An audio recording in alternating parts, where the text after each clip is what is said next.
Weather Center. I'm First Alert 4 Chief Meteorologist Steve Templeton. One more First Alert weather day for intense heat Thursday. Temperatures are only slightly less hot Friday through Sunday. Temperatures back down a little bit, but still plan on some heat for sure. Just a little more intense for Thursday, a low of 79, high of 96, heat index to 103. There is another 10% chance for a little spot shower in the afternoon to early evening. Friday, a 30% chance for some showers and storms. That could make it cooler than our forecast high of 93 with a heat index of 99 for Friday. That's the latest from the First Alert 4 Weather Center. I'm Chief Meteorologist Steve Templeton.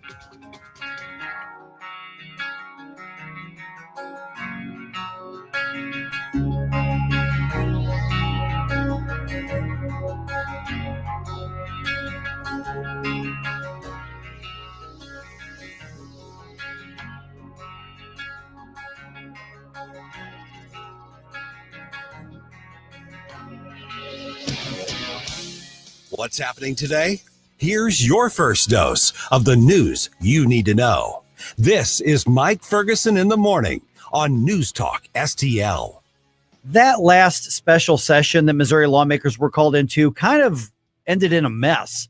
I mean, yeah, we don't like that the corporate welfare was delivered to these billionaire sports owners, but the property tax relief aspect of it, we really didn't get it. We especially didn't get it around here. So what's it going to take to fix that? Well, the Speaker of the House now says they might have to go into another special session just to clean up the mess from the last one.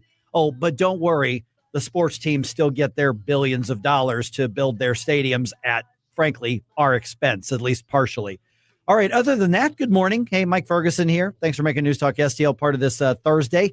We had a really intense conversation with our Attorney General, Andrew Bailey, on Wednesday's program. He has announced this week that Sheriff Alfred Montgomery needs to go, and he's ready to use his office to force him out of his position as sheriff in St. Louis City.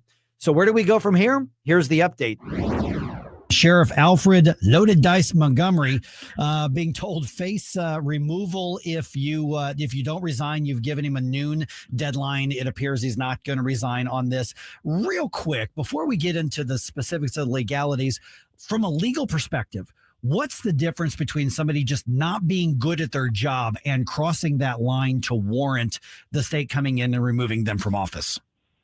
Well, it's a fact-intensive inquiry, but let me say when it comes to Loaded Dice Montgomery, there are clear violations of the law. He has betrayed the public trust. He took an oath to uphold the laws and carry out the official duties of his office. He's refused to carry out the official duties of his office, exceeded the scope of his authority, and actually violated statutes that explicitly restrict him from certain.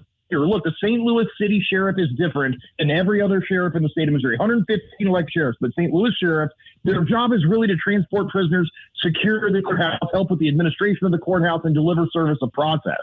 He is explicitly, by statute, prohibited from enforcing the general criminal laws of the state of Missouri. And yet he's out on the streets disarming people, taking their firearms away from them in violation of their constitutional rights guaranteed by not only the Second Amendment, but Article 1, Section 23 of the Missouri Constitution. And he's arresting public officials who are discharging their official duties. So in the instance of the jail administrator, if he marches in, handcuffs her, and removes her from her office, that's not only a violation of the law in that he's exceeding the scope of his authority and violating the statutes that restrict him, he's undermining public safety in the city of St. Louis and potentially committing a criminal offense of kidnapping by felonious restraint. So these are serious allegations. It goes beyond just the clown show of buying golf carts and gold-plated badges, that number 3 times as many as employees as he has. He is committing serious violations of the law. That represents public corruption, and that's why he will either resign or be removed. And I filed the Toronto. That's the same removal proceedings we filed against Kim Gardner, and it's proven to be effective. All right. So, and you did cut out for just a second there, but let's take him at his word and says that he's not going to resign here in 3.5 hours or so. Okay. So what is the process now? Did you say, like I said, you cut out just a second ago, have you already filed that writ, or is that the next step? And where do we go from here? What's that process look like? So we have the petition for writ of quo warranto. That's the legal removal proceeding, the lawsuit. We have it drafted, ready to go. He's got until noon. And if he doesn't resign by noon at 12:01, we will file the lawsuit. A judge will be assigned. I anticipate that the judges in St. Louis City will recuse themselves. That seems appropriate given that the sheriff and his deputies secure their houses and assist them in the administration of judicial proceedings. And so the Supreme Court, the Missouri Supreme Court, will have to assign a new judge who will hear that case. And once we get that judge assigned, we will submit an order calling for the immediate removal of the sheriff. Be a process. There'll be discovery. Ultimately, there'll be a trial. That's certainly the trajectory that occurred in the Kim Gardner case. Obviously, she hit the eject button before we got too far underway because she knew it was going to get worse. And I think the same thing will happen here. Again, if we discover and find out that he's committed criminal violations and is facing criminal liability, how can he possibly stay in office? How can a judge possibly allow him to stay in office? Yeah, and so that's going to be obviously the thing is, Mr. Attorney General, is that the sheriff's office in the city of St. Louis, like you said, such a narrow scope of duties. They're essentially a marshal service, basically is what it is, and when it's run well, we have no idea they're there. We don't know who we don't know who the sheriff is. And it's unique in that the city is not in a county. So they work with the city, but they don't report to the city per se. And so is this why it needs a state intervention on this? Because the city itself legally, I don't think can do anything about him.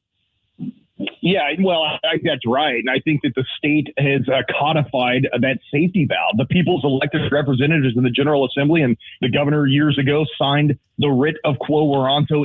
Again, that's a statute on the books at the state level that gives us the safety valve to remove corrupt public officials. It worked with Kim Gardner, and we're not going to let this go on. I mean, look, within 45 days of taking office, I filed the removal proceeding to get rid of Kim Gardner. That had gone on way long, and look at the hole it dug us in. And it's going to take us years to dig out of. And so we can't, that's why we have to be bold and take bold action to transform the city of St. Louis and eliminate that level of corruption before it digs us into that kind of hole again. And that's why it's really critical to move quickly on this. His argument is, well, look, I was elected by the people. Yeah, under a contract. You agree, they agreed to vote for you. You agreed to do a job and you agreed to obey the law. He's breached that contract and thus betrayed the public trust. And that's why it's time for him to go. All right. We're visiting with Missouri Attorney General Andrew Bailey. This, of course, is not the only matter of law enforcement that's happening in St. Louis. The governor appoints the new board of police commissioners. Not going to lie, I'm still kind of confused by some of the appointments, but that's a whole other thing. But what's your office's role? So essentially, because this is reestablishing state oversight of the St. Louis Police Department, are you now essentially the board's attorney and counsel? What's going to be the attorney general's role? And what do you foresee as the immediate future of this board of police commissioners? Well, I think this is a good thing. This is a Republican structure to take city hall politics out of policing. The St. Louis Metropolitan Police Department, those officers are now state employees and receive the full indemnification of the and the civil defense that my law firm provides, the law firm of the state of Missouri. And we can provide predictable, consistent, competent civil defense that empowers the officers to vigorously pursue suspects, conduct investigations, make arrests, and prosecute criminals. A good thing ultimately. City of St. Louis and for the crime regionally. Law enforcement regionally will benefit from this structure. And so it's a good thing. Look, when it comes to the board, it was the right bill to get passed through the General Assembly. I think you'll see improvements across the board. And when it comes to the individual appointees, I think Governor Kehoe made unique picks, and I think they're good picks. These people are invested in the city of St. Louis. They're largely business owners that know how to create efficiency. Sometimes government is good at doing its narrow job, but not good at making systems. And so when you've got business people whose livelihood depends on them making economically efficient decisions, injecting that thinking into government is oftentimes a good thing. And these individuals are devoted to the city.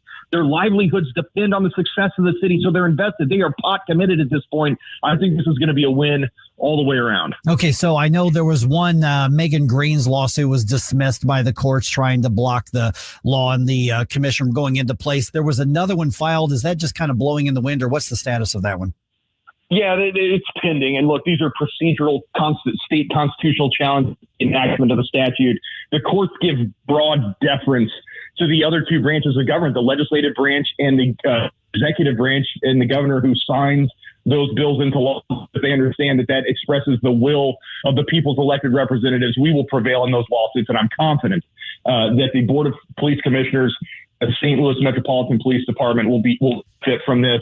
And again, this is going to improve criminal justice across the region. Well, and that leads to my other question regarding the prosecution, because we know from hearing from law enforcement and from some of their union representatives and attorneys that law enforcement was just basically they were picking and choosing their battles when dealing with criminals, even violent crime, because they knew they weren't going to get support. Now with a state board of police commissioners, with them being at the state employee level, with your office now being part of this, what are the immediate changes you expect? I don't expect the entire crime rate to change overnight in St. Louis, but is this a matter of more resources and the cops know that we've got their back more and they're going to be more aggressive in actually arresting and filing charges? I mean, is this something we could see quickly?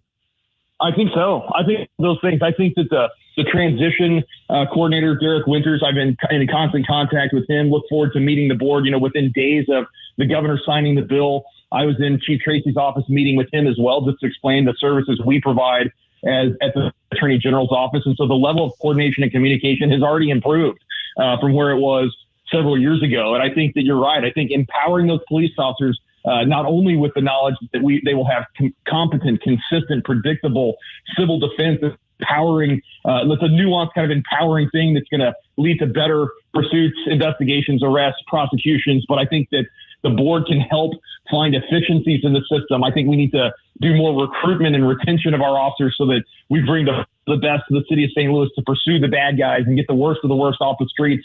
I think all of those things can happen. I think they can have an immediate impact.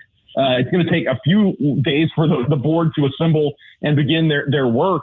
But again, these individuals are pot committed.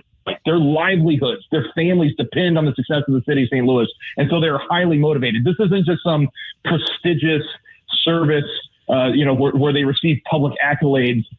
They're devoted to the city. And I think that's important. The motivation of why they're serving in this capacity, I think, speaks to the long-term success of the program. Okay, so it's been a few days since we got the Supreme Court ruling, but a little more of a national thing. But there is an impact here on the St. Louis region in Missouri regarding the ruling of the Tennessee law, where Tennessee banned the mutilation of minors, banned that gender ideology nonsense and said, no, you can't chop up kids in the name of this gender nonsense. We've got I wish our law were stronger, but it's been effective.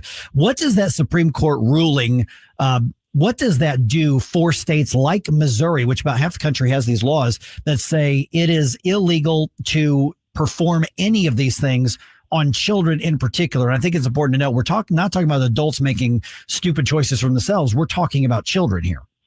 Yeah, the irreversible mutilation of children that make them victims of a woke, progressive ideology that's hell-bent on harming them. I mean, this was disgusting and deplorable. Within 45 days of office, Jamie Reed, when I took office, Jamie Reed, the whistleblower from St. Louis, came forward and swore out an affidavit explaining the harms that were going on, administration of powerful chemicals like puberty blockers and cross-sex hormones that were forever changing these kids, refer for irreversible surgeries. How dare anyone tell these kids God put them in the wrong body? We know he doesn't make mistakes. My office took bold action to shut down those clinics and worked with the General Assembly to get Senate Bill 49 passed. And ultimately, Missouri was the first state in the nation.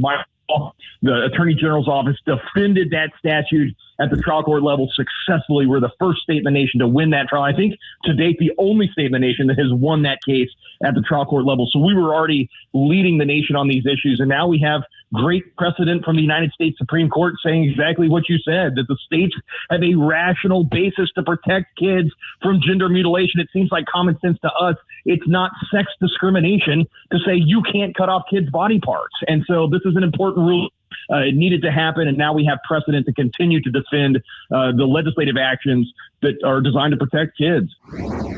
All right, 314-912-1019. Got some thoughts on that or anything else? All right, shoot me a note on social media. Give me a call. Let's talk. This is 1019 and 94.1 News Talk STL.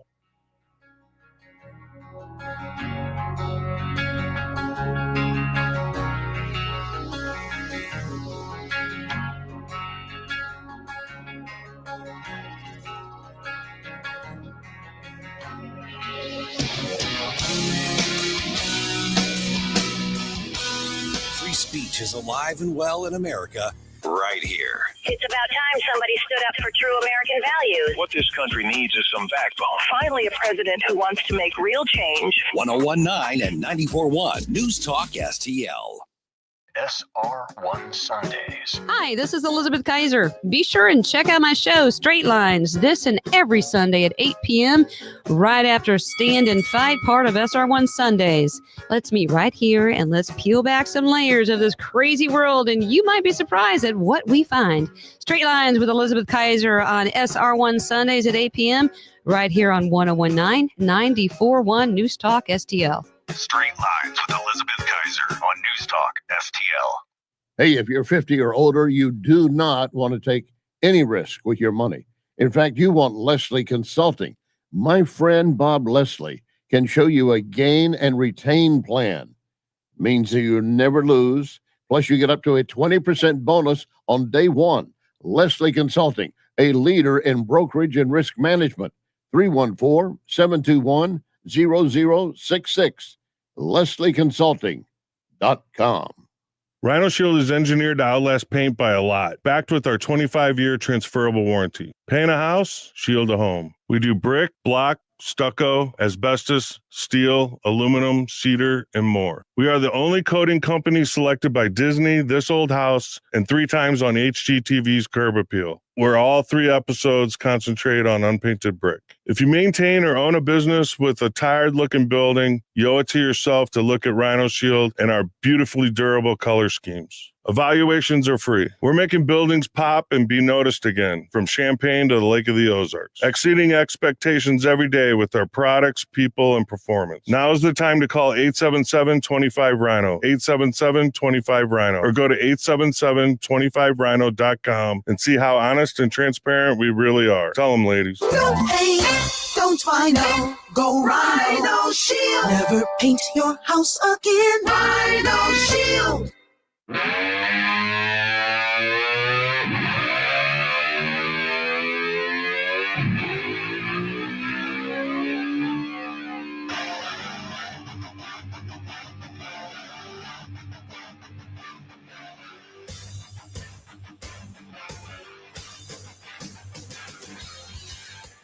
Get up, St. Louis. It's Mike Ferguson in the morning. All right. Missouri's politicians may not be done with their work at the Capitol for the year. They may get called back. And also, loaded dice may need some extra luck right now. You know who else might need some extra luck? Who's that? The people of Illinois. Oh, no kidding. Governor J.B. Pritzker. I almost cussed right there. I almost went, no. Yeah, but anyway, go ahead. Yeah. No Pritzker, right? Yeah. Yeah. The Illinois governor, J.B. Pritzker, will announce his next political plan today. We'll fill you in on that at the news dump at 6:05. All right. 5:52 right now. You're like, who needs extra luck? The people of Illinois. I'm like, yeah, no, yeah, I can't say that. Not getting No it. Prit. Yeah, exactly. No stuff. All right. Okay. So we just did that replay with Attorney General Andrew Bailey. And at that time, he had already set a deadline, as you just heard, for Alfred Montgomery to resign as St. Louis City Sheriff, or he was going to go to court to throw him out of office. Well, as we expected, the sheriff did not tender his resignation. And minutes after the deadline passed, the Attorney General followed through. So we're going to, yeah, he did. So I mean, I've got, in the news dump a few more details, and then we're going to go right after that, get into the specific accusations. And I was looking through that and looking at the writ itself and looking at the news coverage of it and everything that Attorney General Bailey was filing. It's pretty non-controversial in that there's no question those things happened. So pretty just cut and dry. Right. This is the facts of the matter. Yeah, these are fairly undisputed facts. Now, whether or not they warrant him being removed from office by courts, that remains to be seen. But the Attorney General said, here's your deadline. Quit or I'm going to work to throw you out. The sheriff goes, no. And so Andrew Bailey went, yeah.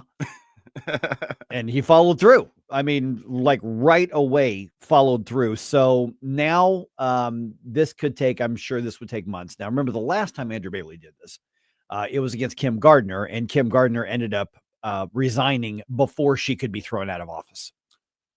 Gotcha. So that might be the repeat this time. Right. I'm going to hold on to this. I'm going to clutch onto this as long as I possibly can. And then at the very last second, I say, okay, no, I'm done. Out.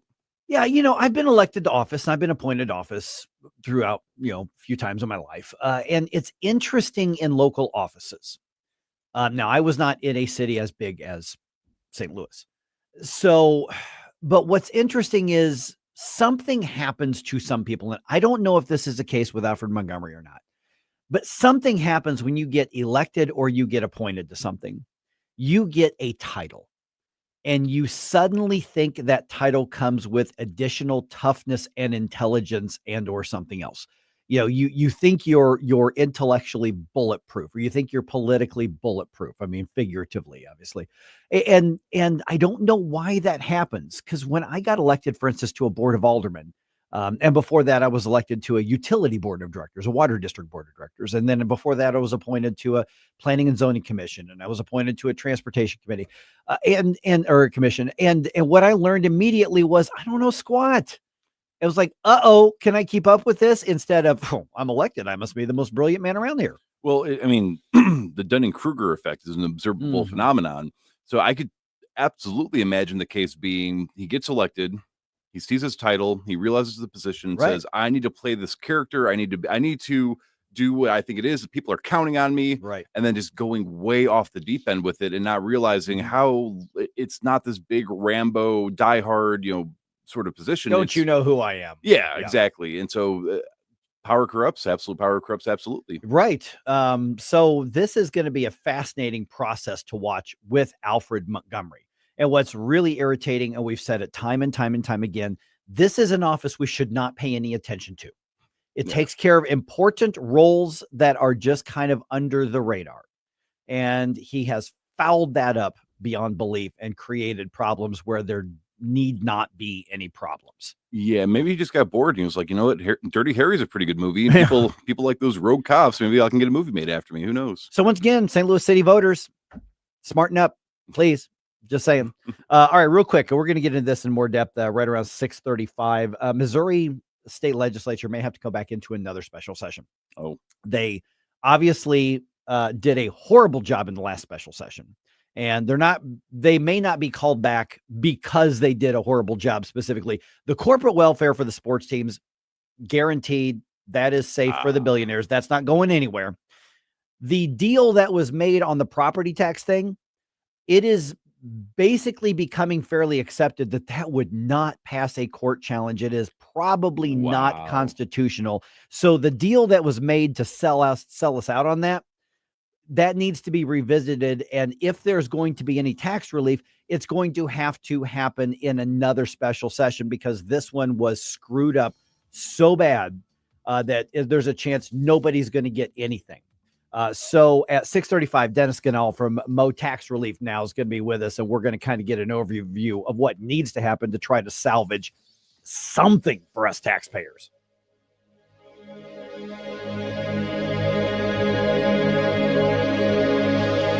Columbo here for my friends at Bluff City Outdoors in Alton. The knowledgeable staff at Bluff City has served the St. Louis outdoor community for decades, and they can take care of all your bow hunting needs, all your trapping needs, all your fishing needs, and more. Plus, while you're there, you can schedule a trip with a local fishing guide and shoot in their archery range. Bluff City Outdoors is open 7 days a week, 1 mile east of Fast Eddie's at 2813 East Broadway in Alton. Follow them on Facebook and at bluffcityoutdoors.com. The Herzog Foundation is the vision of its founder, Stanley Herzog, and it exists to promote quality Christ-centered K-12 education nationwide. Hi, this is Chris Stegall with the Herzog Foundation. We offer a wide variety of resources relevant to today's families, including a free online publication called The Lion. The lion is one of God's most majestic creatures, symbolizing strength and courage. Named for its attributes, the Lion publication carries articles covering a wide range of topics facing American families and culture, especially related to the education of children. The Lion can be found online at readlion.com. That's READ lion.com. Sign up for The Lion at readlion.com and find dozens of must-read articles published every day. Visit readlion.com and subscribe for the weekly and daily digests so you never miss an article. Readlion.com. That's readlion.com. It's JC's Wayback Machine. 3 big hours of great tunes from the 90s, 80s, and 70s. Plus bits and pieces that'll take you back to the best years of your past. Album cuts, forgotten songs, and lots of little treasures. For a hole in your head or a whole new head. JC Corcoran, he's back. All brought to you by the Weber Automotive Group. It's JC's Wayback Machine. Every Saturday night, 6 to 9. On News Talk STL. KLGY HD3 Clayton, K270BW Bellefonte, KNBS Bowling Green. This is News Talk STL at 1019, 94.1, and always streaming at newstalkstl.com. News this hour from townhall.com. I'm Rich Thomason. Iran's supreme leader has come out of hiding for the first time since the U.S. bombings. He says Iran, in his words, delivered a hand slap to America's face. President Trump on where Iran's nuclear weapons program stands in the aftermath of the American bombings. The site is obliterated, and we think everything nuclear is down there. They didn't take it out. Mr. Trump discounts a preliminary low-confidence intelligence assessment suggesting the Iranian program suffered only a minor setback. Israeli intelligence says it was more like a major blow, and CIA Director Ratcliffe agrees. Meanwhile, correspondent Karen Chamis says Israel and Iran are giving peace a chance, at least for now. Israel and Iran seem to honor the fragile ceasefire between them for a second day, and U.S. President Donald Trump asserted that American and Iranian officials will talk next week, giving rise to cautious hope for longer-term peace. Mr. Trump came away from the NATO summit with a big win, member countries agreeing to significantly boost defense spending. That's something the president has been demanding for years. To say he received a warm welcome at the summit might be an understatement. NATO Secretary General referring to the president as Daddy.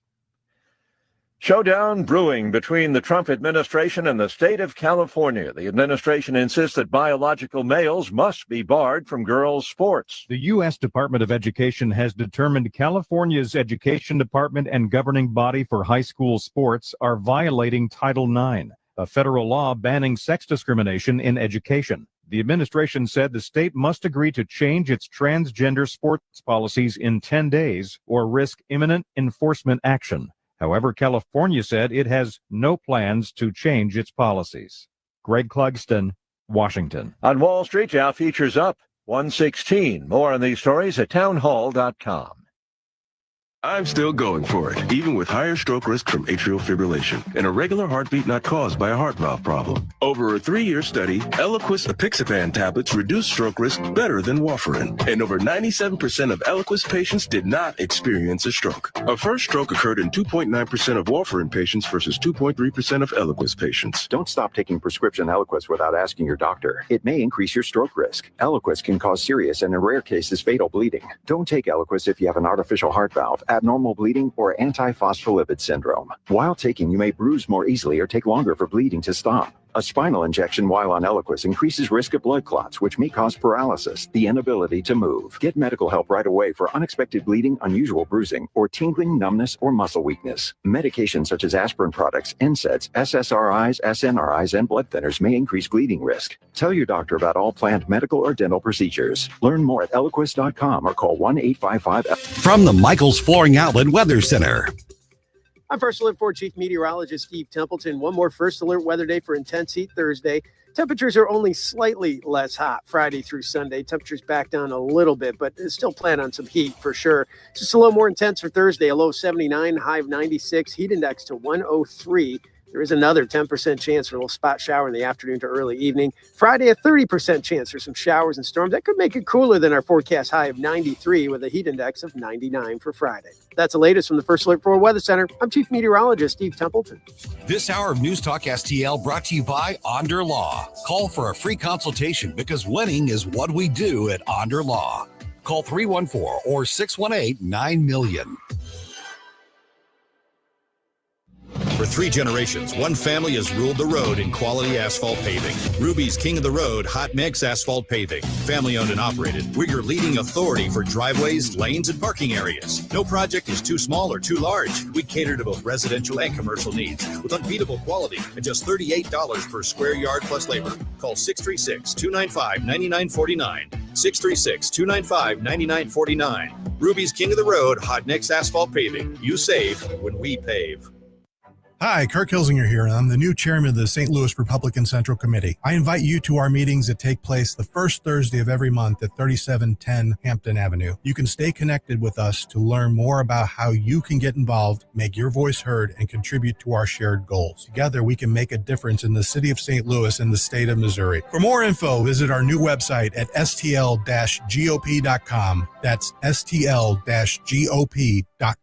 Paid for by St. Louis City Republican PAC. Curtis Farber, Treasurer. Here's my problem. Completely agree with your sentiments. He talks about we're divided. Well, yeah, we are. And we need to wake up as a country and realize what's going on. 1019 and 94.1. Number one for conservative talk. News Talk STL. Mike Ferguson. This is the kind of adventure I usually have to force upon us, and here it is, falling into our laps. Gabe Pfeiffer. They're buying it. Get up! Get up! In case you hear the alarm. Get up, St. Louis. Watch a couple squats, son. Mike Ferguson in the morning on News Talk STL. Get up! Get up! This is your cousin God. All right, here's kind of the rundown. The AG says, get out. The sheriff says, no, make me. So the AG says, okay, we'll do. Challenge accepted. Yeah. I mean, that's not really the legal, court terminology, but that's essentially what's happening here. Also, J.B. Pritzker will announce today that he is running for office again. I'm sorry, that joke just does not get old. It doesn't. I like that joke. It doesn't. I like that joke. Because you can picture it in your head. I know, exactly. Like a twisting sort of walk, Weebles wobble, but they don't fall That's down. right. Oh, man. And the Cardinals, okay, so the Cardinals are guaranteed to not lose the series to the Cubs, and they can still win the series to the Cubs. Nice. I'll explain that in just a minute. It is 6:06. Let's dump some news on you here. The Morning News Dump, brought to you by Common Sense Rentals. Successful dump. Wake up, America. It all worked out. They got all the news. The Morning News Dump. See, because it was a fat joke, and that's why it makes it. I'm just okay. Yeah. Okay. Fat jokes are funny. In other news here, he is following through. Missouri Attorney General Andrew Bailey files a writ of quo warranto, beginning the process to oust St. Louis City Sheriff Alfred Montgomery from office. Bailey gave Montgomery, as you know, a noon deadline on Wednesday to resign, which did not happen. Mm-hmm. The Attorney General's filing includes 6 counts for removal. Now, I'm going to go into more depth on those, I think, in the 620 here. We can go back and forth on a little bit of those, but they include unlawful arrests, misusing public resources, and failure to transport inmates to medical treatments. Those are kind of big deals. Right. Very big deals. And those are just some of the 6. And the Attorney General says he's actually looking for more information on this. So as we talked to the Attorney General yesterday, he seems really intent to make sure that somebody else is going to be the sheriff of St. Louis City sooner rather than later.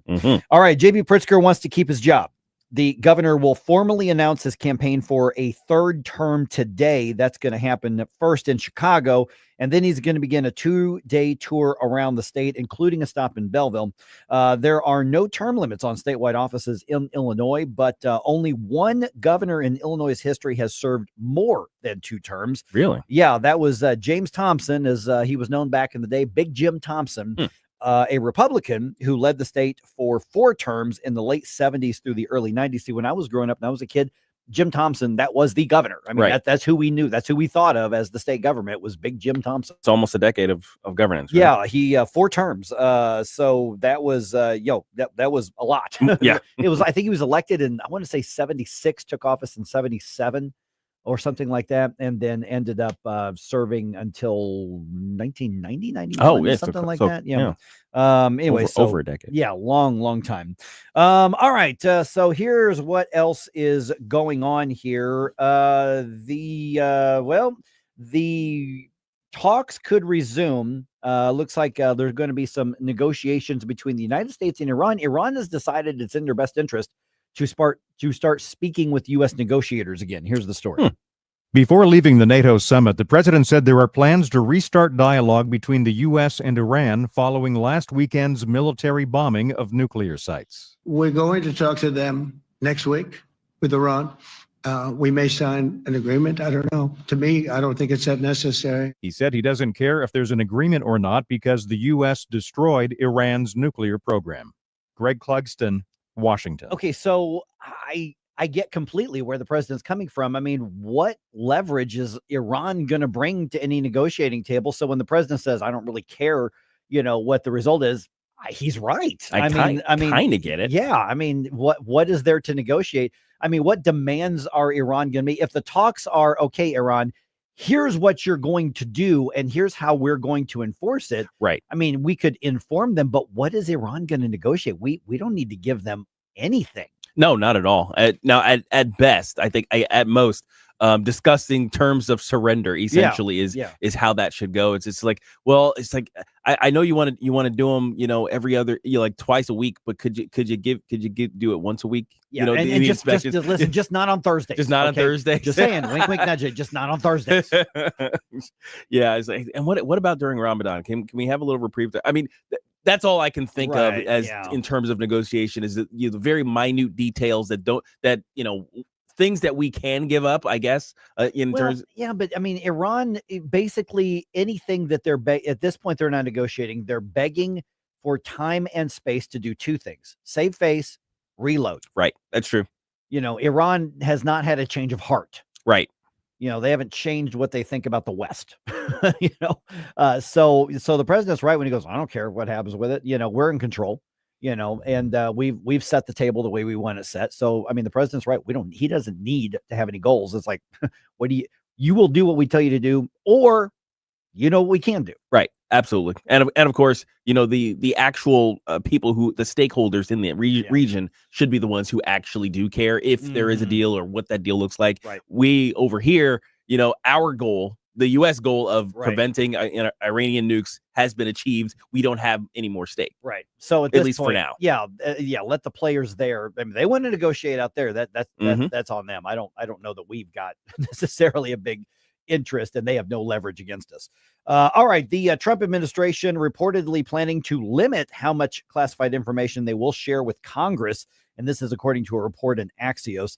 Congressman Mark Alford, who was just on the show a couple days ago, was on Fox News at Night. And he says that's a good decision, even though he's in Congress, and that the administration did the right thing to not seek congressional approval for the strikes on Iran. We have 535 members in Congress, 435 in the House, 100 in the Senate.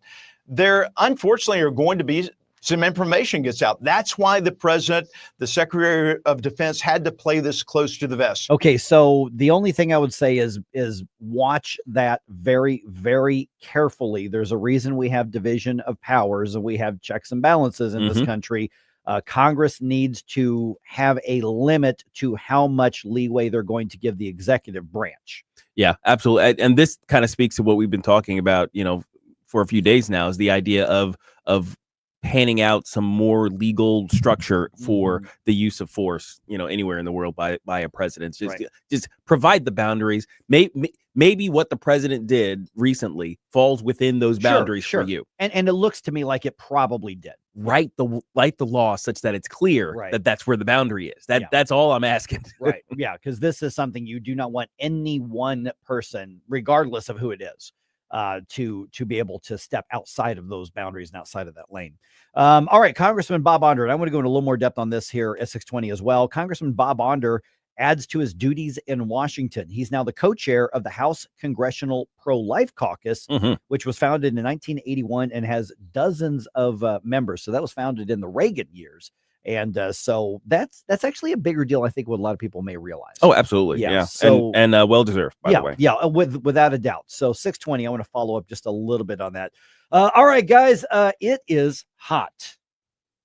How hot is it? It's so hot that the heat has buckled at least 2 streets in the area on Wednesday. I saw the video of this. Lord. What the heck? Oh, my goodness. All right. So one of them happened on West Sunny Hill Boulevard, just off Fairview Glen Drive in St. Peters.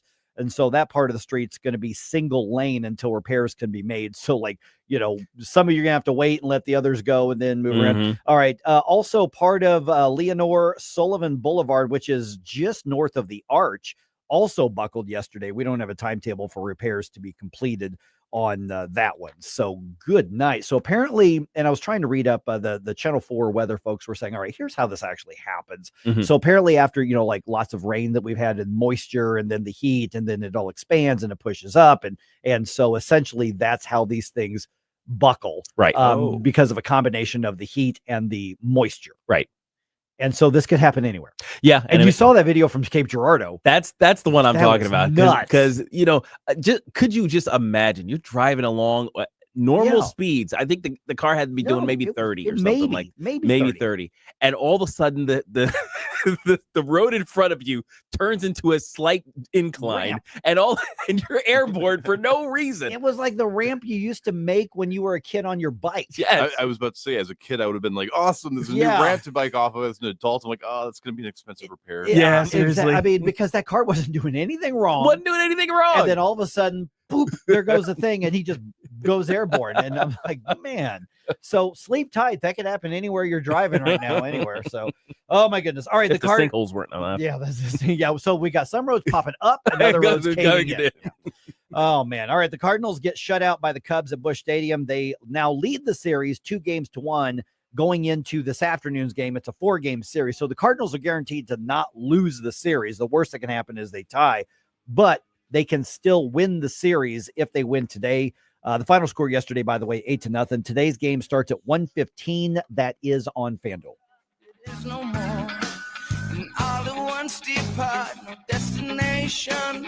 Making cold my heart to fight your war. Stop right now. I have had enough of this. Turn my eyes to your indifference. Stop right. Mike Ferguson in the morning. He picked the wrong schoolyard to come into, I have to tell you this. On News Talk STL.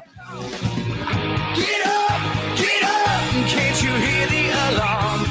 Light up your 4th of July celebration with Monty's Family Fireworks, located in Troy, Missouri at 215 Firehouse Lane, right off Highway 47. We've got everything to make your holidays spectacular. Fountains, bottle rockets, cakes, firecrackers, assortments, and safe fun for the kids, too.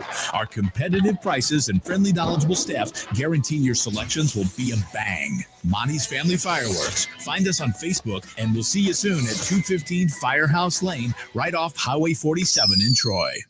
Got a little bit of a challenge for you, especially everybody who says, you know what, I am Maha, make America healthy again. You know what, I want RFK Jr. to change the way that the regulations are on food and all of that. No, that's a fair debate. We can have that right here. But here's my challenge. If you insist that we need to make those changes because people need to eat real food, because people need to eat the natural food, the less processed food, then start eating real food. Start eating the less processed food. Start with you and your home and your family, and you can do that like I do that at Nutrition Stop. Mike Ferguson here for my friends at Nutrition Stop. This is where every lunch and dinner, this is where my food comes from. Today I am going to have, I think I grabbed today, it's my chicken over jasmine rice and the vegetables. And I get all of this at Nutrition Stop, nutritionstop.com in St. Peter's on Mexico Road. It's just off of Cave Springs and Mexico Road. And here's the thing is that Ryan and his team, they are passionate about healthy, real, natural food that they bring directly to you. We're talking straight from the farm in a lot of things like produce and meat and things like that. And it makes a difference. I am healthier since I started working with Nutrition Stop, and I get my groceries from there, and I make my lunches and my dinners from what I buy at Nutrition Stop. I feel better, and I have gotten leaner, and you can too. So if you want to Maha, you want to make America healthy, start with your own home, start with your own table. Yeah, I'm kind of saying put your money where your mouth is. And the thing is it's not going to break the bank. It just means you're buying real food instead of wasting it on processed food with a bunch of additives and colors and chemicals and preservatives and things like that. So if that's what you want to do, start and lead the way yourself. By the way, Nutrition Stop has an organic barbecue with free samples. It's going to happen this Saturday from noon to 3 o'clock. I'm going to be there. I'd love to see you out there. So Nutrition Stop, if you want the actual street address itself, it is 4101 Mexico Road in St. Peter's, but basically right off of the 70 Cave Springs interchange. So basically 70 south to Cave Springs, right on Mexico Road. And you're going to find it there in the strip mall there, or just put in Nutrition Stop in your GPS. It'll take you right there. So check it out. And when you go in, make sure that you tell them that Mike was talking about him on the radio. So I'm putting that challenge out to you. Do what I did. Eat healthier, eat real, clean food, actual real food. Skip the processing, skip all the big distributors, skip all that garbage. Just put real food in you and your family's bodies. That's what you do. Yes, they have nutritional supplements. They have vitamins. They have all of that sort of thing. They have, personal hygiene products. They have all sorts of non-toxic everything there. But the real food, the real groceries is what they really specialize in. And I hope you feel as good as I feel now after doing exactly that. NutritionStop.com. Why leave your company's story to chance? In today's digital world, video content isn't just an option. It's essential for your success. At Blue Ocean Media Group, we've spent decades crafting compelling visual stories for businesses just like yours. From concept to completion, our award-winning team transforms your vision into powerful video content that connects with your audience and drives results. Don't trust your brand to amateurs. Partner with Blue Ocean Media Group. Visit blueoceanmediagroup.com today, and let's bring your story to life.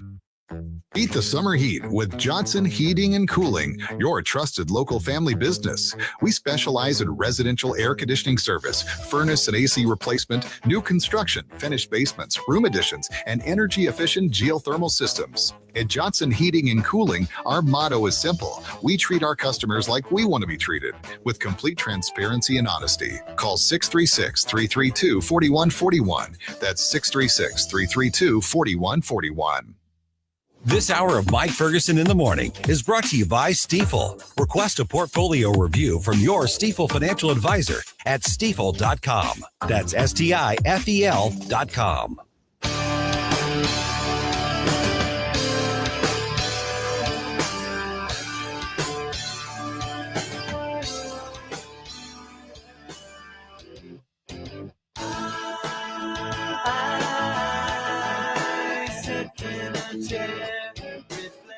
Hi, this is Jefferson County Councilman Billy Crow with a reminder to check out our new show, Jeffco Patriot Radio, this and every Sunday at high noon. Now, back to the Mike Ferguson in the Morning Show. By the way, you know what immediately follows Jeffco Patriot Radio now, starting this weekend? What was that?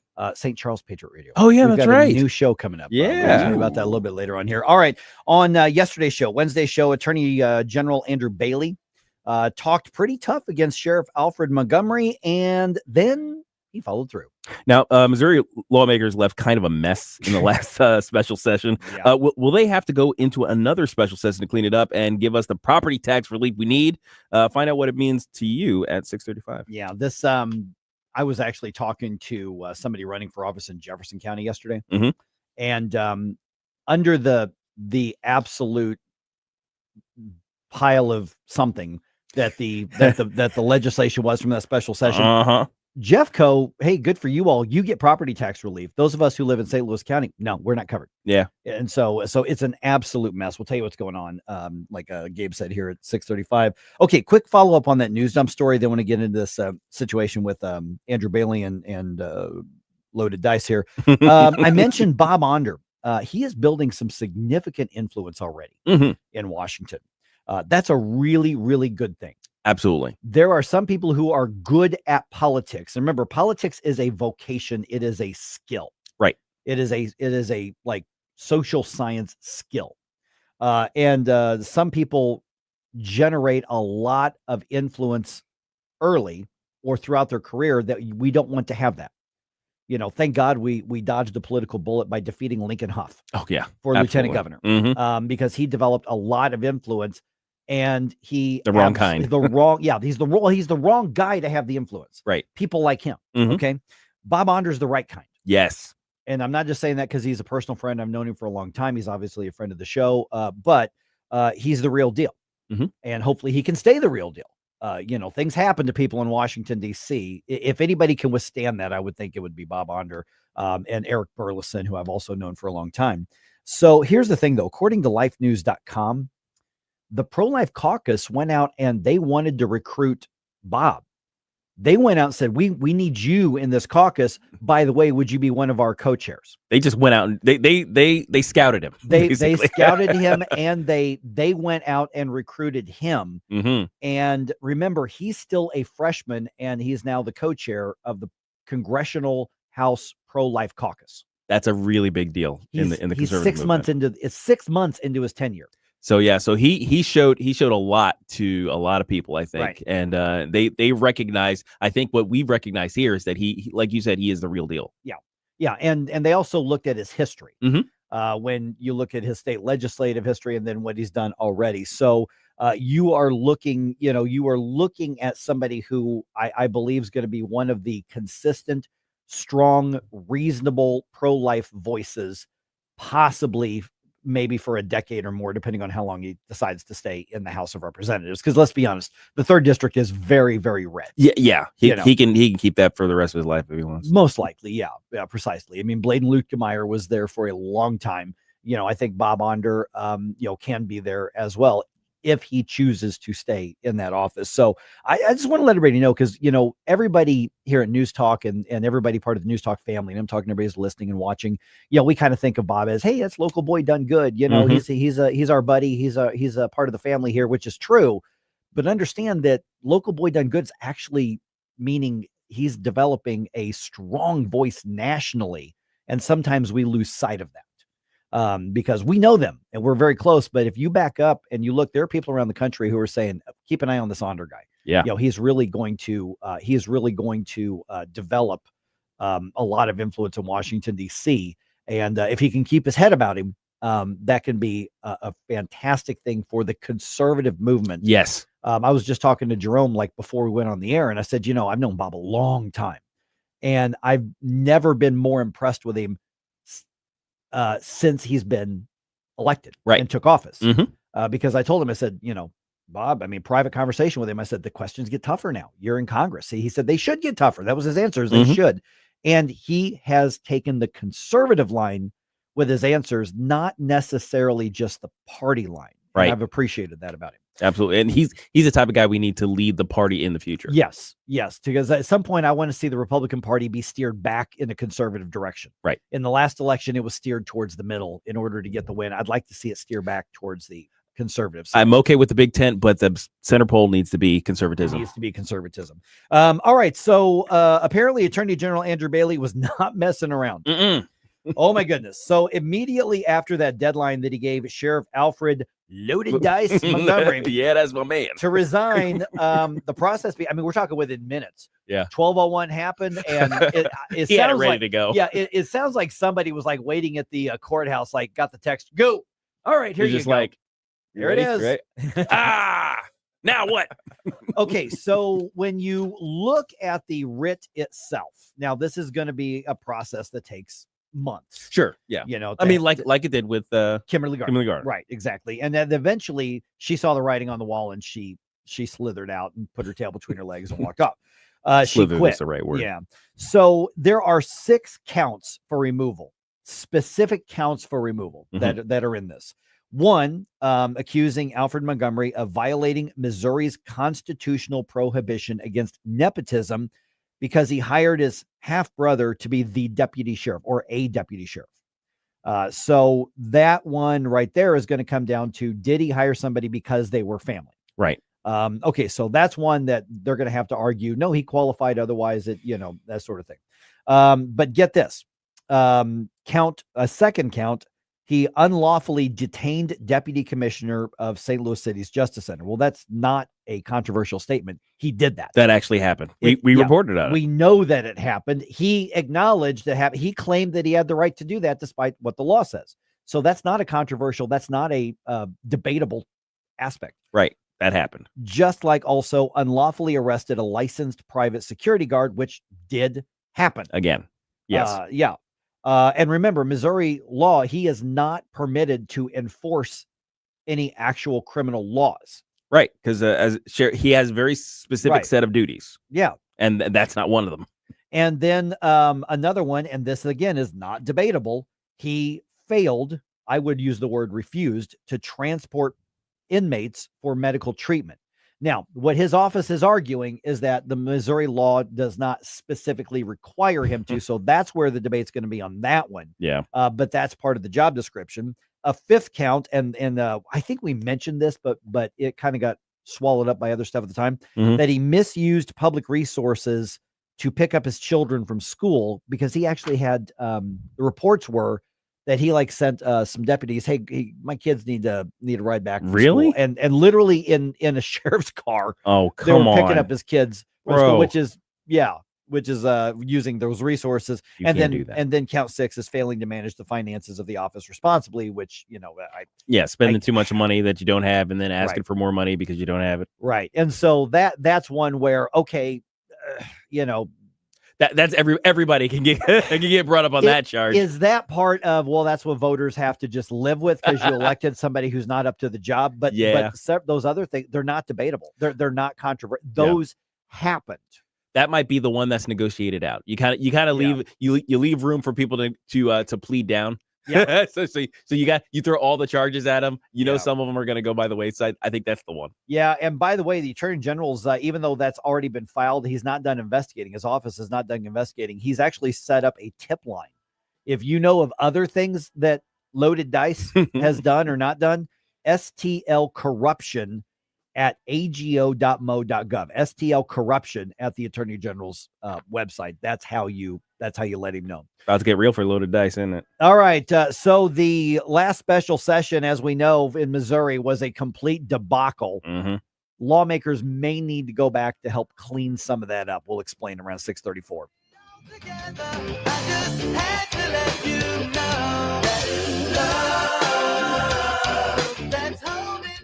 Mike Ferguson in the morning. I have smelled alcohol on your breath. Anything else? No. No. No. Besides my meds. On News Talk STL. From the Michaels Flooring Outlet Weather Center. I'm First Alert 4 Chief Meteorologist Steve Templeton. One more First Alert weather day for intense heat Thursday.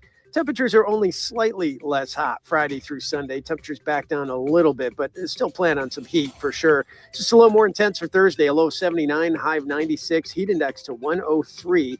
There is another 10% chance for a little spot shower in the afternoon to early evening. Friday, a 30% chance for some showers and storms. That could make it cooler than our forecast high of 93 with a heat index of 99 for Friday. That's the latest from the First Alert 4 Weather Center. I'm Chief Meteorologist Steve Templeton. Tony Colombo here for Gutter Pros, your all-in-one gutter service team that brings years of experience and quality that's affordable right to your doorstep. We discovered Gutter Pros a few years ago when we bought our home and inherited a gutter issue that was on the road to becoming a potentially big problem, but thanks to Gutter Pros was stopped before causing any major damage. They've also repaired the siding on our home because along with gutter repair, gutter installation, and leaf protection, the Gutter Pros are also the best for siding repair and installation. Learn about all the ways Gutter Pros can help your home at gutterpros.com. This is the story of the one. He's responsible for keeping a leading healthcare facility clean and safe. And he trusts Grainger's high-quality HVAC cleaning and safety products, combined with their world-class supply chain, to consistently deliver, ensuring he's covered inside and out, so he can focus on keeping his facility clean to help protect the health of everyone inside. Call 1-800-GRAINGER, click Grainger.com, or just stop by. Grainger, for the ones who get it done. During tax season, your personal info travels to a lot of places you can't control. Between payroll, your home office, your tax preparer, and the IRS, if your W-2 gets exposed, that's just the ticket for identity thieves. That's why LifeLock monitors hundreds of millions of data points every second. If your identity's stolen, they'll fix it guaranteed or your money back. Don't let identity thieves take you for a ride. Save up to 40% your first year with promo code CLAY. Visit LifeLock.com. Terms apply. News Talk STL.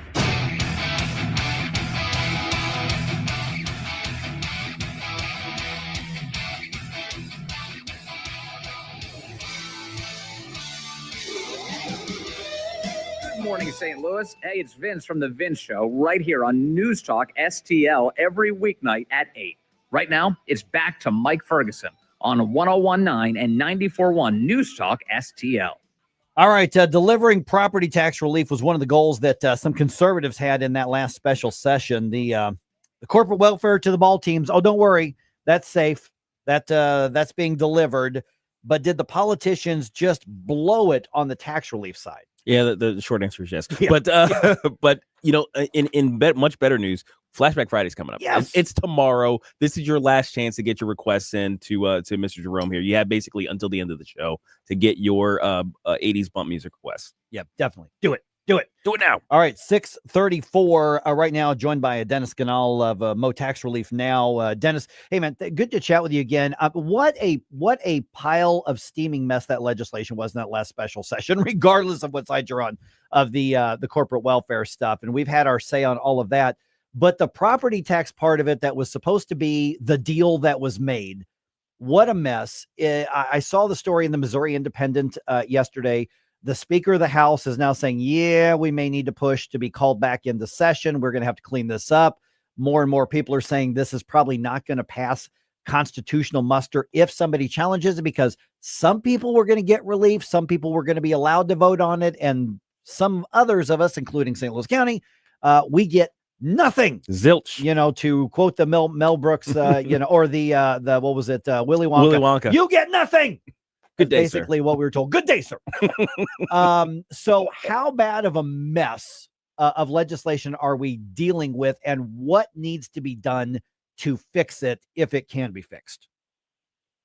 Well, good morning, guys. How are you? Thanks so much for having me. Mm-hmm. Well, it's a total mess, and Representative Keithley has read it through solidly, and he says that it's not going to pass constitutionality. So we feel pretty sure that it is unconstitutional. That's why Patterson jumped in on this. We jumped in with both feet. We sent a letter and asked them to put Ben Keithley and Jim Murphy.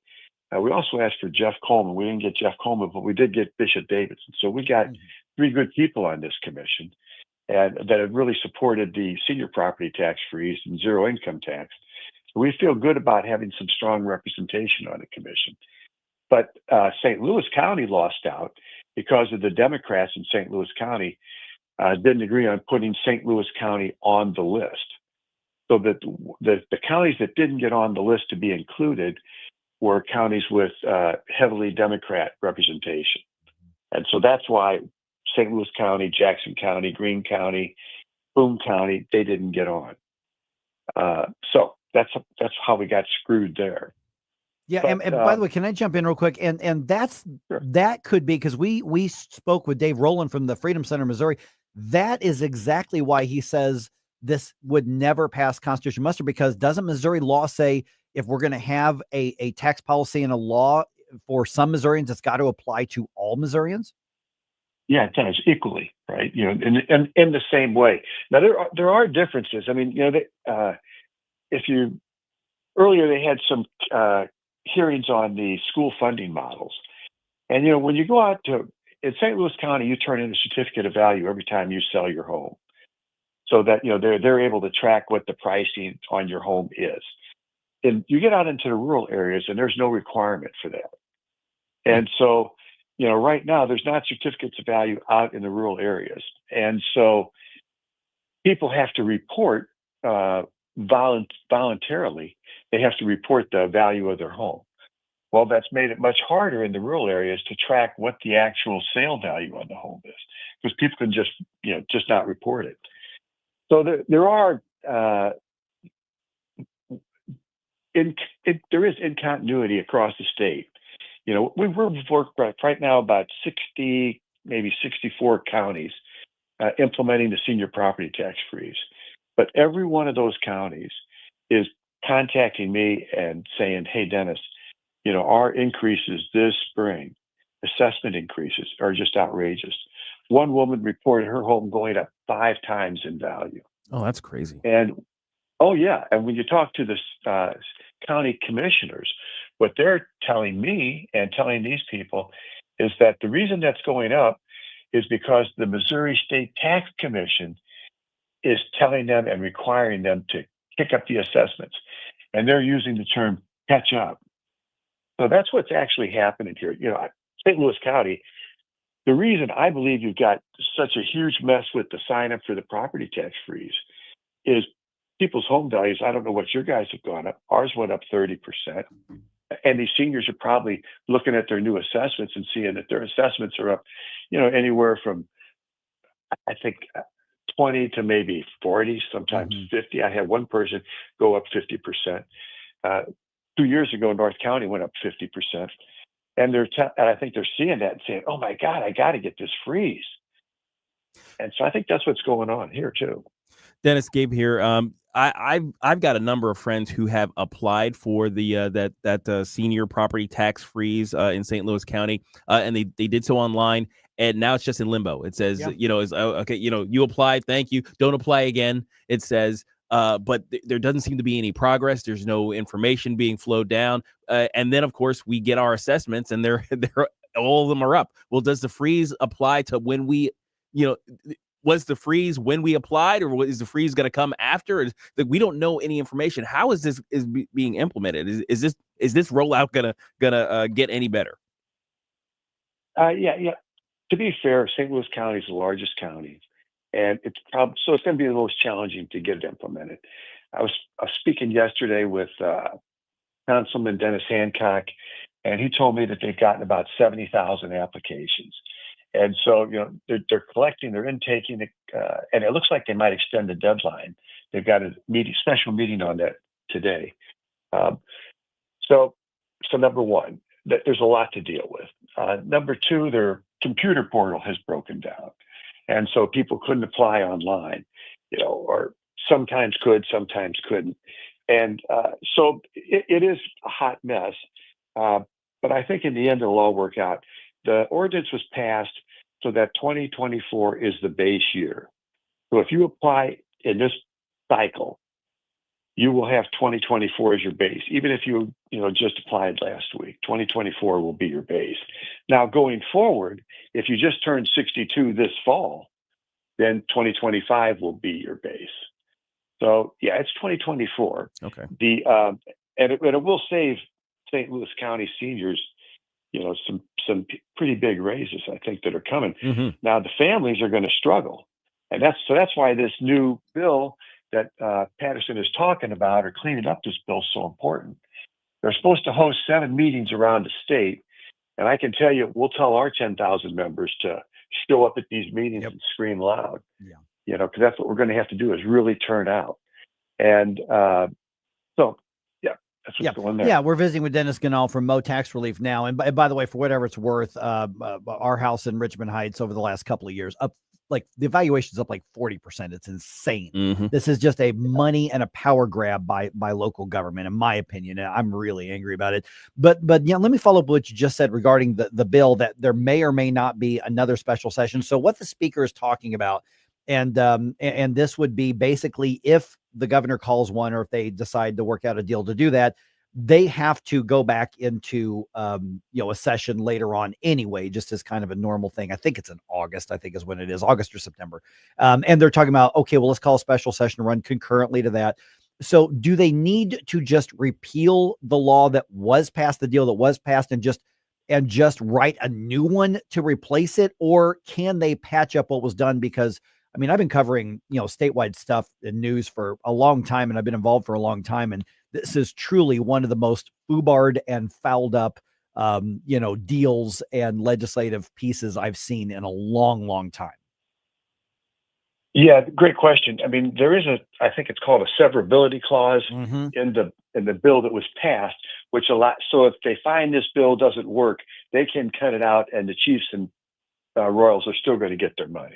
Right. So, I know that this is a kind of a big PR deal for the House and for Patterson in particular. He lives in Jackson County, part of his district. And so he's got the CYA on this thing, because their assessment increases have gone up even more crazily than St. Louis County.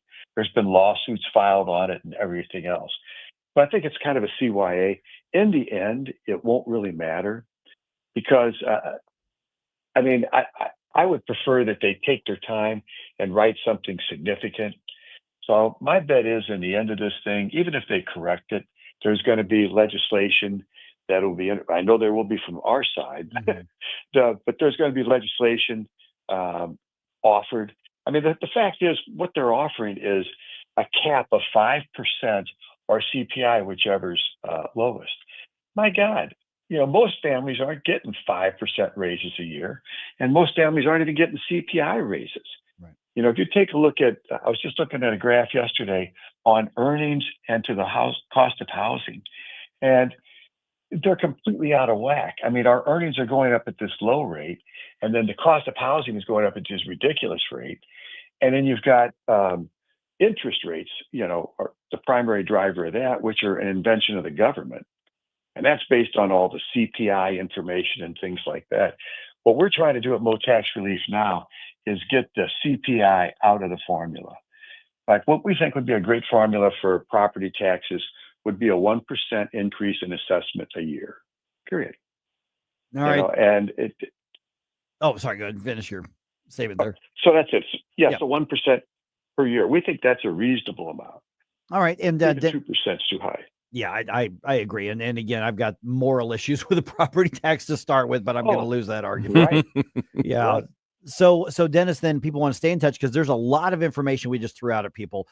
They need to get in touch because yes, it's complicated, but this is one of the things that hit people the hardest and has such a massive effect on everything from, what your city government's going to look like, because there's a massive amount of pressure by government interest to keep these assessments going up, like you just called out a little bit ago. So people want to get involved or they want to learn more. You're a great resource. How do they get in touch with you?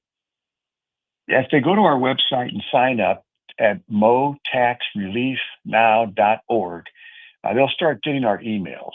And the emails we're going to post when all these meetings are held and the sites and things like that. We also post, we're putting our lineup together for legislation in this coming session for property tax, personal property tax, things like that. And so they'll be in the loop at that point. We don't send out an enormous amount of emails, generally like one a week, one every other week, something like that. All right. motaxreliefnow.org, you just said. Yep. Perfect. All right. Dennis Ganahl, appreciate that. I just put that website up, the link on our Rumble chat box as well.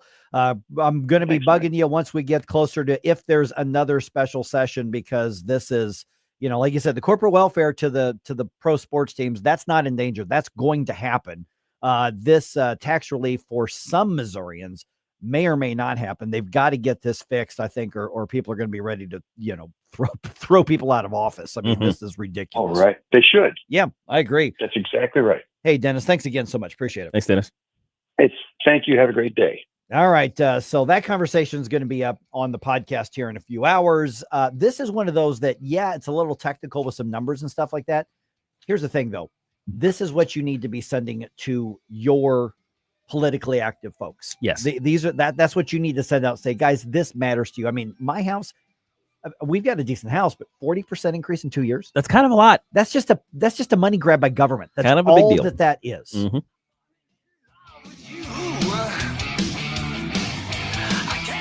Mike Ferguson in the morning. Perhaps the worst trade deal ever made. This is 1019 and 94.1. Millennial Trump supporter. I listen to it every day. Seriously, you get it. News Talk STL. Jamie Allman here, tossing and turning over retirement worries. You're not alone. 3 out of 4 Americans share your concern about having enough saved. But here's the thing. A comfortable retirement isn't out of reach, even if you're planning for 30 or 40 years ahead. Every day, Jeff Portman from the Gemini Wealth Group helps people avoid the critical mistakes that can derail their retirement. Build your path to financial confidence. Visit GeminiWealthGroup.com or call Jeff directly at 314-888-0123. Securities and advisory services offered through LPL Financial, a registered investment advisor, member FINRA SIPC. Transform your furry friend at Dapper Dog. Personalized grooming for dogs and cats of all breeds, featuring creative color treatments and luxurious spa services with quick turnaround and one-on-one care. Let your pup play all day in our bark park Monday through Friday. Need overnight boarding? We accept only 10 families at a time for truly personalized care. No extra charges for playtime, medications, or potty breaks, so your pet gets the attention they deserve. In St. Peters and in Troy, or at youdapperdog.com. That's youdapperdog.com. Tim Jones and Chris Arps in the afternoon. Steve Bucci, massive ordnance penetrator. They call them MOPS. So, Steve, what are these things? They're delivered in our system by the B-2 out of Missouri. They go into the ground and they don't detonate until they've reached a certain depth.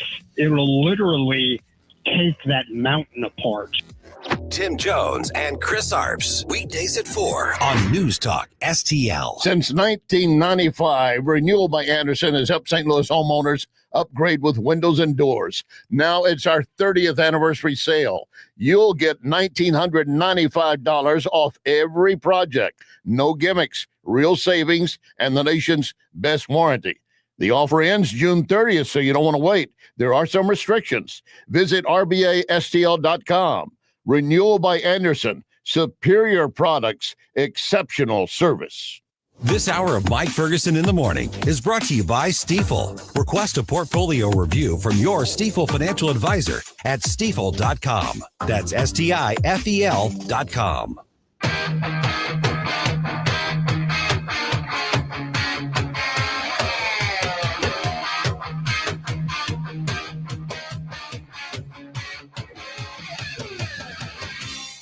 Hey guys, Aaron Dorr here, host of Shall Not Be Infringed, Sunday nights at 9. But now it's more of Mike Ferguson in the morning on News Talk STL. All right, coming up on 6:50 right now, the Attorney General says you are leaving office, and the sheriff says, We'll see how that goes. Also, J.B. Pritzker is announcing today that he wants to keep his job, and the Cardinals can still get that win over the Cubs in the series. I'll bring you the update. It is, like I said, 6:50. Let's dump some news on you. The Morning News Dump. Are you joking? Is this a joke? Listen, folks. The Morning News Dump. All right. He is following through as he told us he would yesterday on the program here. Missouri Attorney General Andrew Bailey files a writ of quo warranto, beginning the process to oust St. Louis City Sheriff Alfred Loaded Dice Montgomery from office. Bailey gave Montgomery a noon deadline on Wednesday to resign, which did not happen. You got till high noon, get out of town. That's right. And he did not. And so basically we're at the this town ain't big enough for the two of us stage of this entire thing. The Attorney General's filing includes 6 counts for removal. Those include unlawful arrest, misusing public resources, and failure to transport inmates to medical treatments. We are looking at probably a several months long drawn out process. But you're looking at a guy who literally just took office 6 months ago, 6.5 months ago. Yeah. And now he's already got the Attorney General saying you need to be fired. What's interesting about those charges that are being brought to is that 5 of them are like indisputable facts. Yeah. It's like, yeah, he did those things. We know that happened. Yeah. And a couple of them, he's like, yeah, I did it. And then they probably whispered in his ear like, no, you're not supposed to do that. So, yeah. So anyway. All right. J.B. Pritzker wants to keep his job, at least for now. The governor will formally announce his campaign for a 3rd term today. That is first going to happen in Chicago on the south side. That's going to begin a 2-day tour around the state, including a stop in Belleville. There are no term limits on statewide offices in Illinois. The only governor in Illinois history who has served more than 2 terms, though, is James Thompson, who was known as Big Jim Thompson back in the day. He was a Republican who led the state for 4 terms in the late 70s through the early 90s. All right. Iran says, maybe we should go back to the negotiating table. United States, let's talk. Here's the story. Before leaving the NATO summit, the president said there are plans to restart dialogue between the U.S. and Iran following last weekend's military bombing of nuclear sites. We're going to talk to them next week with Iran. We may sign an agreement. I don't know. To me, I don't think it's that necessary. He said he doesn't care if there's an agreement or not because the U.S. destroyed Iran's nuclear program. Greg Clugston, Washington. And once again, I think the president is taking the right approach here. Basically, we just one punch knocked you out by punching you in the mouth. What are you going to negotiate? Right. I mean, what leverage do you have? So the United States can walk in and basically sit down and kick their feet up and start looking at their phone and going, you got something that's going to interest me? Because if not, I'm watching the game. It reminds me of one of those clips. There's a guy I follow online who does unnecessary commentary to video and things like that. So it's just like some guys acting up in a store. Now there will be another guy in the store who's like, he's tired of this crap. He one punches the guy. Yeah. He just knocks him to the ground, and then he just leaves. And the guy gets up, stumbling around, and now he's got to talk to the owner. Basically. Right. So that's kind of where we are. America was the one dude who got tired of the bullcrap, knocked him out, and now they're out the door. Right. And the stakeholders, the ones who are in the region, the ones who actually have something to deal with this individual, they are the ones who are going to have to do the talking. Yeah, you guys figure this out now. Don't make me come back in. Don't make me come back in here. here. All right. So now related to that, the Trump administration now, according to multiple reports, is planning to limit how much classified information they will share with Congress. And this is according to Axios. Congressman Mark Alford, who was on the program with us this week, he was on Fox News Channel's Fox News at Night, and he actually says that decision is justified. We have 535 members in Congress, 435 in the House, 100 in the Senate.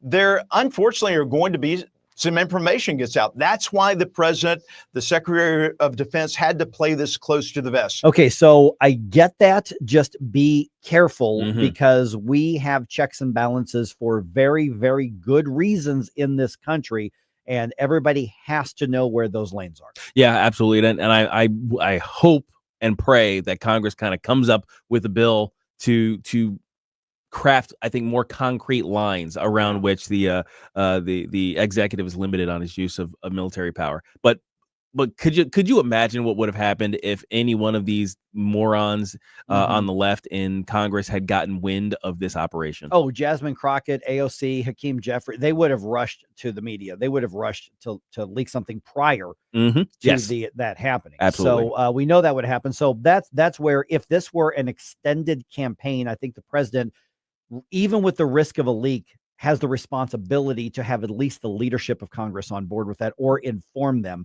on that. But a one-off mission to strike, I think the president was probably within his leeway to do that. Absolutely. Yeah. All right. Congressman Bob Onder from here in the area adds to his duties in Washington. He is now the co-chair of the House Congressional Pro-Life Caucus, which was founded in 1981 and has dozens of members. That's actually kind of a big deal, especially for a freshman. Yeah, I was going to say, is it safe to call Bob Onder a rising star in the conservative movement? Yes. Yes, I think it is. Him and Eric Burleson both in Missouri. I think so. All right. This is interesting. Federal officials say an immigration detention facility located at an isolated Everglades airfield. I saw this. Yeah, surrounded by mosquitoes and pythons and alligator-filled swamplands is just days away from being operational. Governor Ron DeSantis was on the Ingram angle, and he goes, oh, yeah, we're ready to do this. We already have this airport and training facility that's been there for many, many years. It will have zero impact on the Everglades. Okay, so the officials in Florida say the facility is about 45 miles west of downtown Miami, and it's already being called Alligator Alcatraz. Yes. You know, not today, Satan's tomorrow, right? Yeah.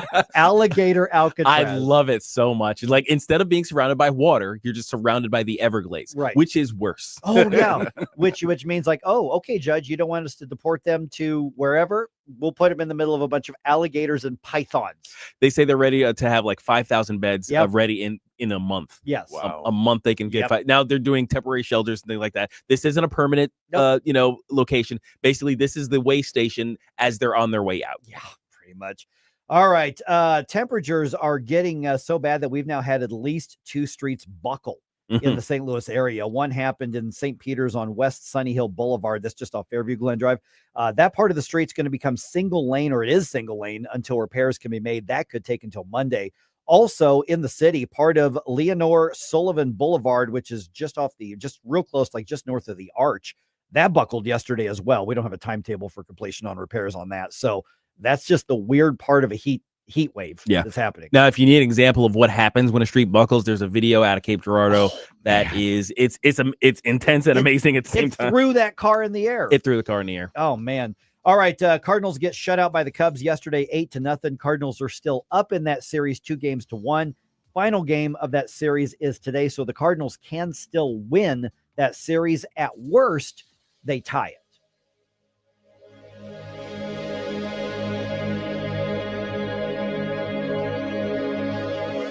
Yo, this is Vic.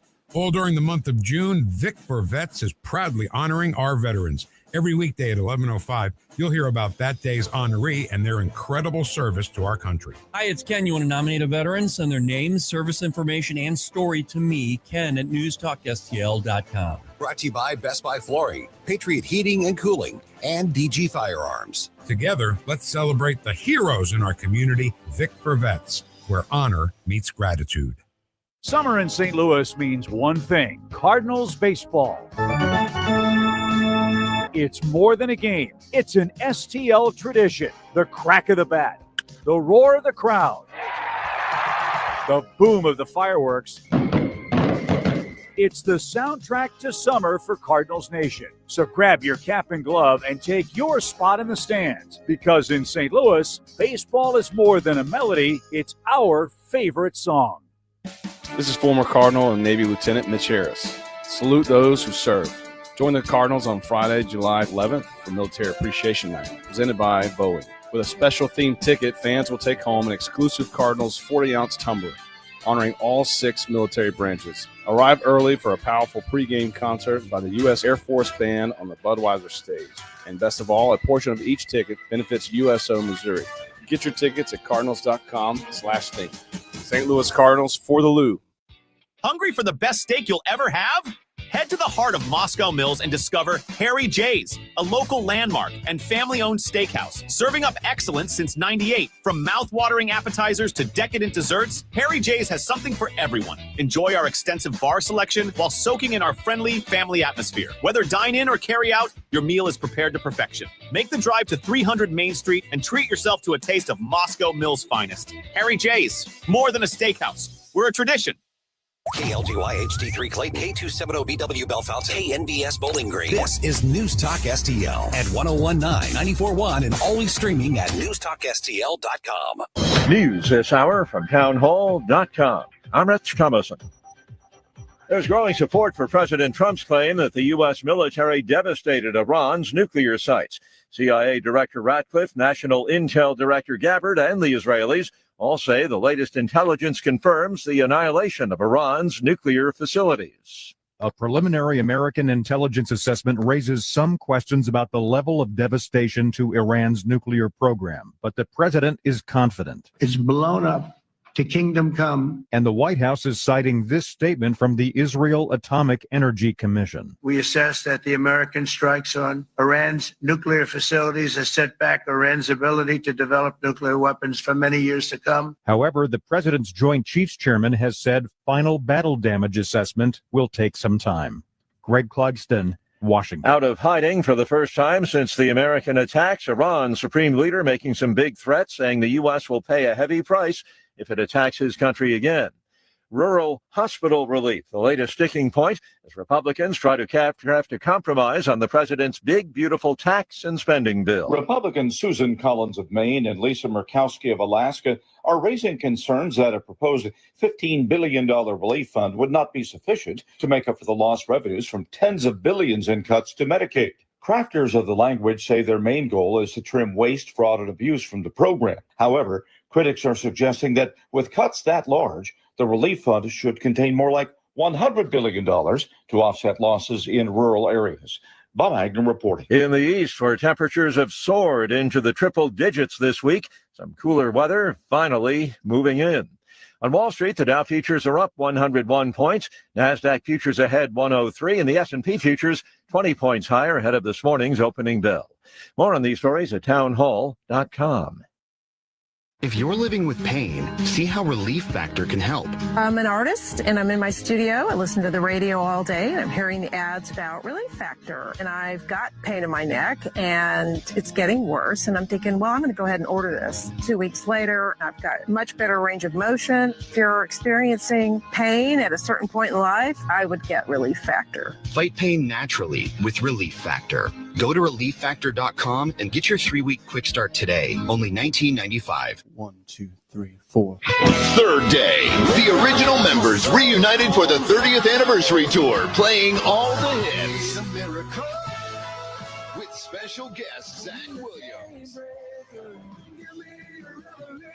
Tickets available Friday at awakeningfoundation.com. Third day, the 30th anniversary tour. You just call my name. An Awakening Foundation event. From the Michaels Flooring Outlet Weather Center. I'm First Alert 4 Chief Meteorologist Steve Templeton. One more First Alert weather day for intense heat Thursday. Temperatures are only slightly less hot Friday through Sunday. Temperatures back down a little bit, but still plan on some heat for sure. Just a little more intense for Thursday, a low 79, high of 96, heat index to 103.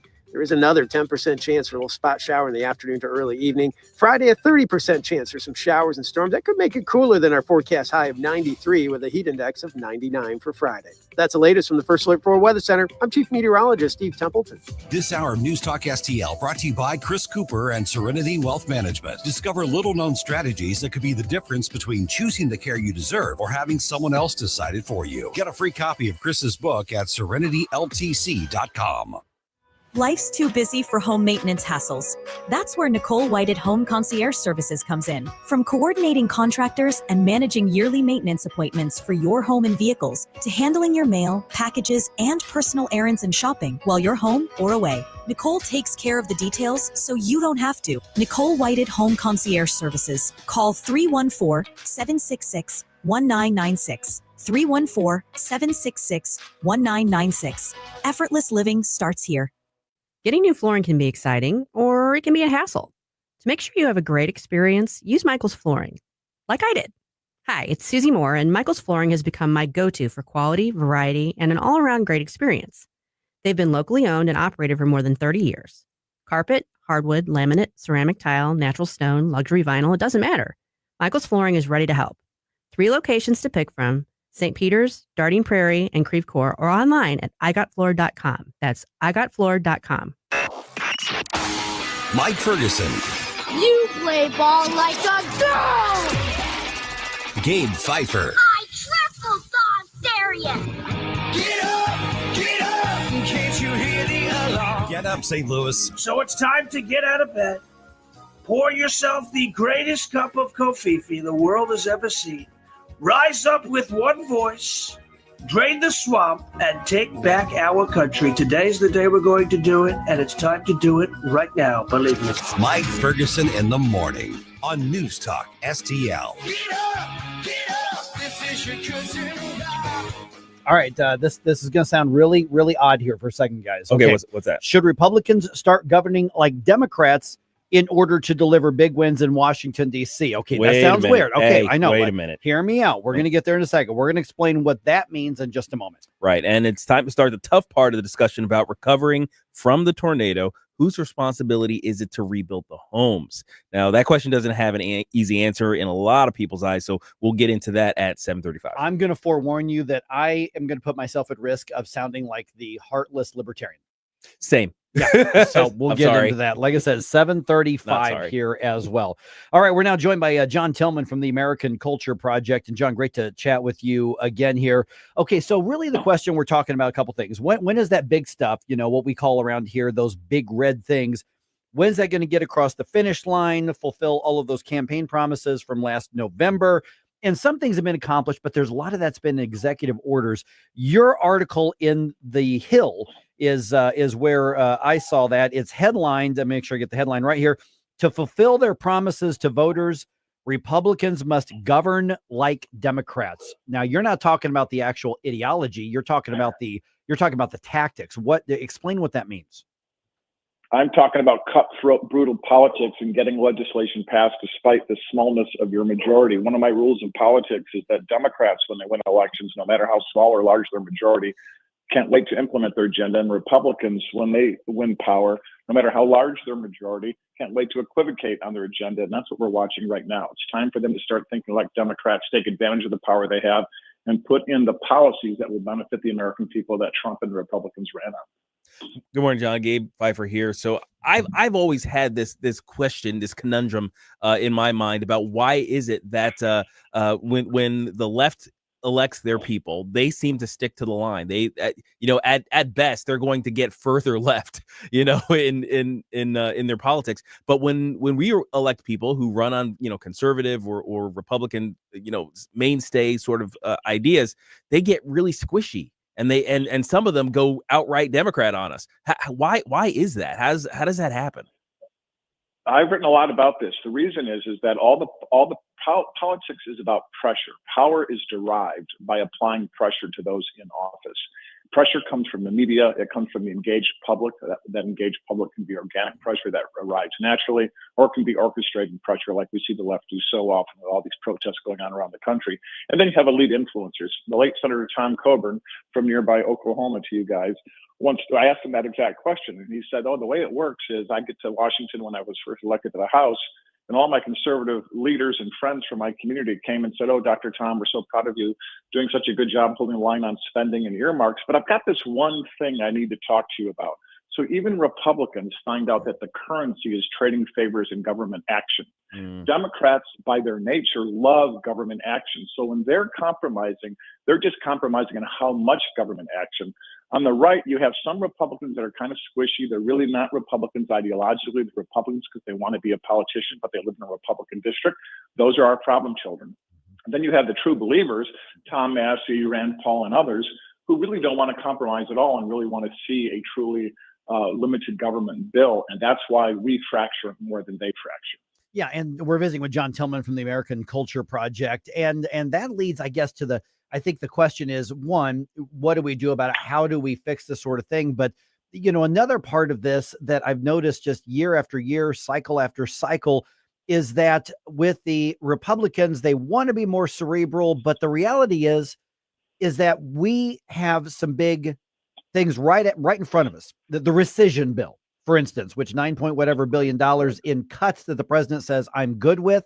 He sent it. The House says, okay, they passed it. It's now bogged down in the Senate. This should be a no-brainer for Republicans for a very clear and relatively small set of cuts. And even that can't get through. And that's what exactly Republicans and the president were talking about when they talked about the swamp and what Vivek Ramaswamy was talking about with the administrative state and things like this. And it just seems like it's so sticky on the shoes of getting things done that Republicans want credit for trying without actually succeeding. Yeah, that is one of the Republican tricks for a very long time now. It's gotten better over time. And one of the reasons it's gotten better is the left, the political left, has tremendous capacity to work those three areas of pressure I talked about earlier: media pressure, engaged public pressure, and then elite influencer pressure. But the right has now developed a lot of those tools as well. So there's a lot of pressure being applied by the right to compete with the left. And I think we're actually going to see in the end, my prediction is in the end, we are going to see a pretty good, big, beautiful bill come out. It won't be perfect, but it'll definitely advance the ball. And I'm what I call a pragmatic purist. I want to see the ball move closer to the goal line, and I'll take a bit of yardage we can get. I'm not quite like Tom Massey or Rand Paul, who wants it to be perfect. I want it to be good enough. And I think we're going to get there, actually, because I do think the right has developed pressures that now work. You're really seeing the grassroots and some other influencers really hammering them on that rescission bill. It should be a layup for them. The whole idea of DOGE was very popular with the American people, despite the absolute onslaught of the media left trying to stop it. It's still very popular. The idea of efficient government, geez, who would have thought that would be popular? Of course it's popular. They should go for it and own it and love it and promote it. So do we need to be electing more Tom Masseys and Rand Pauls, or do we need to take the people who are in office and say, we need to mold you into more Rand Pauls and Tom Masseys? I mean, how do we apply that pressure here from the flyover country? We need to do both. We absolutely need to do both. There's no one solution. So a good example of this is in your great state of Missouri, Josh Hawley, who is really a schizophrenic Republican. He's it's bizarre watching the evolution of Josh Hawley. Against Medicaid reforms. Medicaid is ripping off the poorest among us. What's happening with Medicaid is because of the various scams. I won't go into all the details because it gets a little esoteric and wonky. But the bottom line is money is being given to people who are able-bodied, can provide for themselves, and it's being taken away from the poorest among us. And Josh Hawley is opposing those kind of reforms. He's supporting bills that strengthen union leaders and weaken workers. These are bizarre things. People like Josh Hawley should be primaried, whereas others we should be able to put more pressure on them and do both strategies.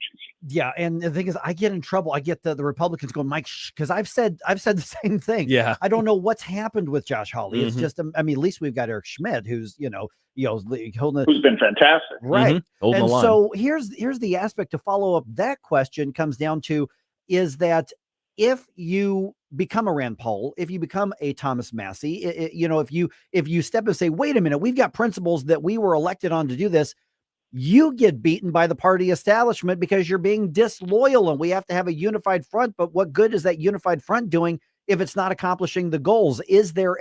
What's a pragmatic balance in there to get stuff done and still hold the Republicans accountable because they're the ones that can call the shots if they choose to do it?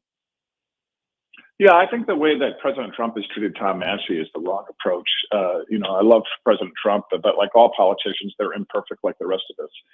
I think that Massey and Paul and all the others that we could put in this category have generally put the marker down and said, no, we must do better. And I think that recalcitrance has actually made some of the bills better because they're moving the discussion further to the limited government side of things. And so the negotiation by those who are more pragmatic or not even ideological or just transactional, criticize Massey, fine, but don't eviscerate them. And I don't think it's helpful to the cause for the president to eviscerate Massey. I think in the end, almost all those guys have voted for the bills when it's gotten to the 11th hour. But they've been trying to make it better in between, and I think that's the right approach by them. All right, so the article at The Hill is to fulfill their promises to voters, Republicans must govern like Democrats. It was written by John Tillman from the American Culture Project, who we're speaking with right now. Just got a minute or so left, John. Okay, so those who are listening, those who are watching right now, they want to do something. They want to push the Republicans to get this stuff done because you know what? Campaign season is right around the corner and everybody gets stupid and all stuff breaks loose. Okay, so what do we do? What's the immediate, I'm not even going to say ask, I'm going to say what's the immediate demand that we need to be pressuring the Republican lawmakers in particular right now to at least get some of these low-hanging fruit goals done? Right now, it's all about the Senate. So and it'll come back to the House when the bill passes the Senate, goes into the conference. But right now, it's all about putting pressure on Josh Hawley there in Missouri and anywhere else where you have listeners. It's about calling the Republican senators, emailing the Republican senators, writing letters to the editor. These are things I'm asked all the time. What can you do as a citizen that makes a difference? These things do make a difference. When you have hundreds and eventually thousands of people sending emails, making phone calls into district offices, call the district office as much as the Washington office. The district office are actually local people in your community who you might see at the grocery store, and they're much more responsive to hearing what's going on and what your sentiment is, and ask them to make the bill that's in the Senate right now better, particularly on the Medicaid reforms, particularly on retaining the no taxes on tips, no taxes on Social Security, and demand it and let them hear your anger and your voice. And those things really, truly make a difference if people do it. And you have a big audience. If just a few of those folks pick up that phone or send that email today, all you have to do is Google district office for Josh Hawley. You'll be able to find it online. Okay. And John, people want to connect with American Culture Project, want to follow what you're doing. What's the way to do it? amculture.org is the website, and I'm on the X platform at John M. Tillman. All right, which we've already tagged John that, I believe, right, Gabe? Yes, sir. Yep, we already did. All right, John, great chat with you again. Thanks so much. Thanks, John. Thanks for having me on, guys. See ya. All right, 314-912-1019. And that's the thing is, I'm tired of being promised. We're trying. Yeah. Those darn Democrats wouldn't let us do it. Oh, no. Elect me again. Give us more money. For a small contribution to my campaign. Yeah. I will try again and then blame them later. Yes. Yeah, I'm tired of that crap. Same. All right. Interesting thing happened in the game of baseball. Mm-hmm. A fan's been banned from every Major League Baseball park. Like all of them? Because of something he said. Really? Across the board. I'm going to tell you what happened. I'm curious how people will react to that. And then at 7:35, okay, tornado victims are still trying to piece their lives back together. Are we at the point now where we say, hey, wait a minute, whose job is it to actually provide for you? Right. All right, so we'll get to that just ahead.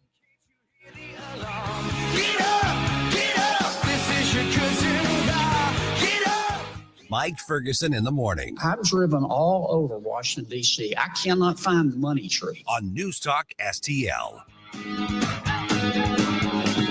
Vic for Vets Honoree of the Day. Tuesday, we honored Alan E. Marfell, submitted by Mike Marfell, part of the News Talk STL family on the Bluff City Outdoor Show. So thank you, Mike. The Vic Verselli Show, weekdays 9 to noon on News Talk STL. Well, it is definitely summer here in the Heartland. Time to call Hanson's Tree Service for all of your commercial and residential tree care. Tim Jones here for Hanson's Tree Service. Let them come out to your homestead or your business today. Take care of everything regarding the exterior of your home. Grinding and land clearing, all residential and commercial tree services. They've got fantastic organic mulch in bulk, plant health care as well. Give them a call, 636-379-1830, 24/7. They're always available at hansonstree.com. That's hansonstree.com. The Herzog Tomorrow Foundation provides private school tuition scholarships through Missouri's new Most Scholars program to cover the cost of accessible, high-quality schooling. Hi, this is Myella Esser with the Herzog Tomorrow Foundation. Our private school tuition scholarships wouldn't be possible without the support of generous Missouri taxpayers. If you're a Missouri taxpayer interested in redirecting your tax dollars and sending them to Missouri students in need of a better education, please contact me at herzogmostscholars.org. Better education for students creates a better tomorrow for all. Learn how you can help provide a better education for Missouri students at herzogmostscholars.org. That's herzogmostscholars.org. Also, sign up for The Lion, an initiative of the Herzog Foundation that carries articles covering a wide range of issues facing American families and culture. herzogfoundation.com. That's herzogfoundation.com. Hey there, Chris Cooper here, Serenity Wealth Management. Join us right here on News Talk STL Sunday morning, 9 a.m. for Serenity Wealth Now Radio. This Sunday, Joe with Groundwork Mortgage is going to join us. We're going to talk about interest rates. It's hard to buy a house without a conversation about a mortgage. Are we going to get back to those 3% interest rates anytime soon? Tune in this Sunday, News Talk STL. You can also check us out on SerenityWealthNow.com, where we have all the episodes from our series right there for Serenity Wealth Now Radio. Investment advice offered through Fortis Capital Advisors, LLC. I think we should be able to have a civil conversation. The news and talk that matters to St. Louis. This conversation has completely made me crazy. This is complete insanity. News Talk STL.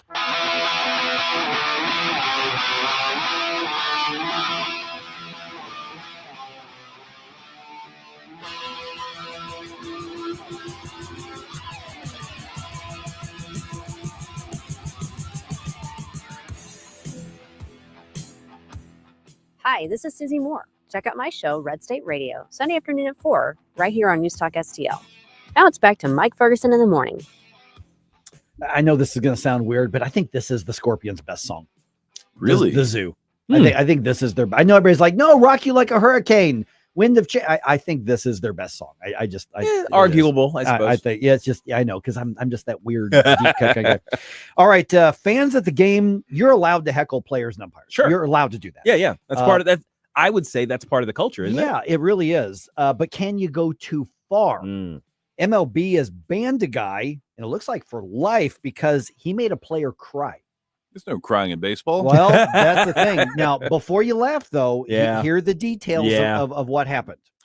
And there's a new reason we remain number one for live and local conservative talk in St. Louis.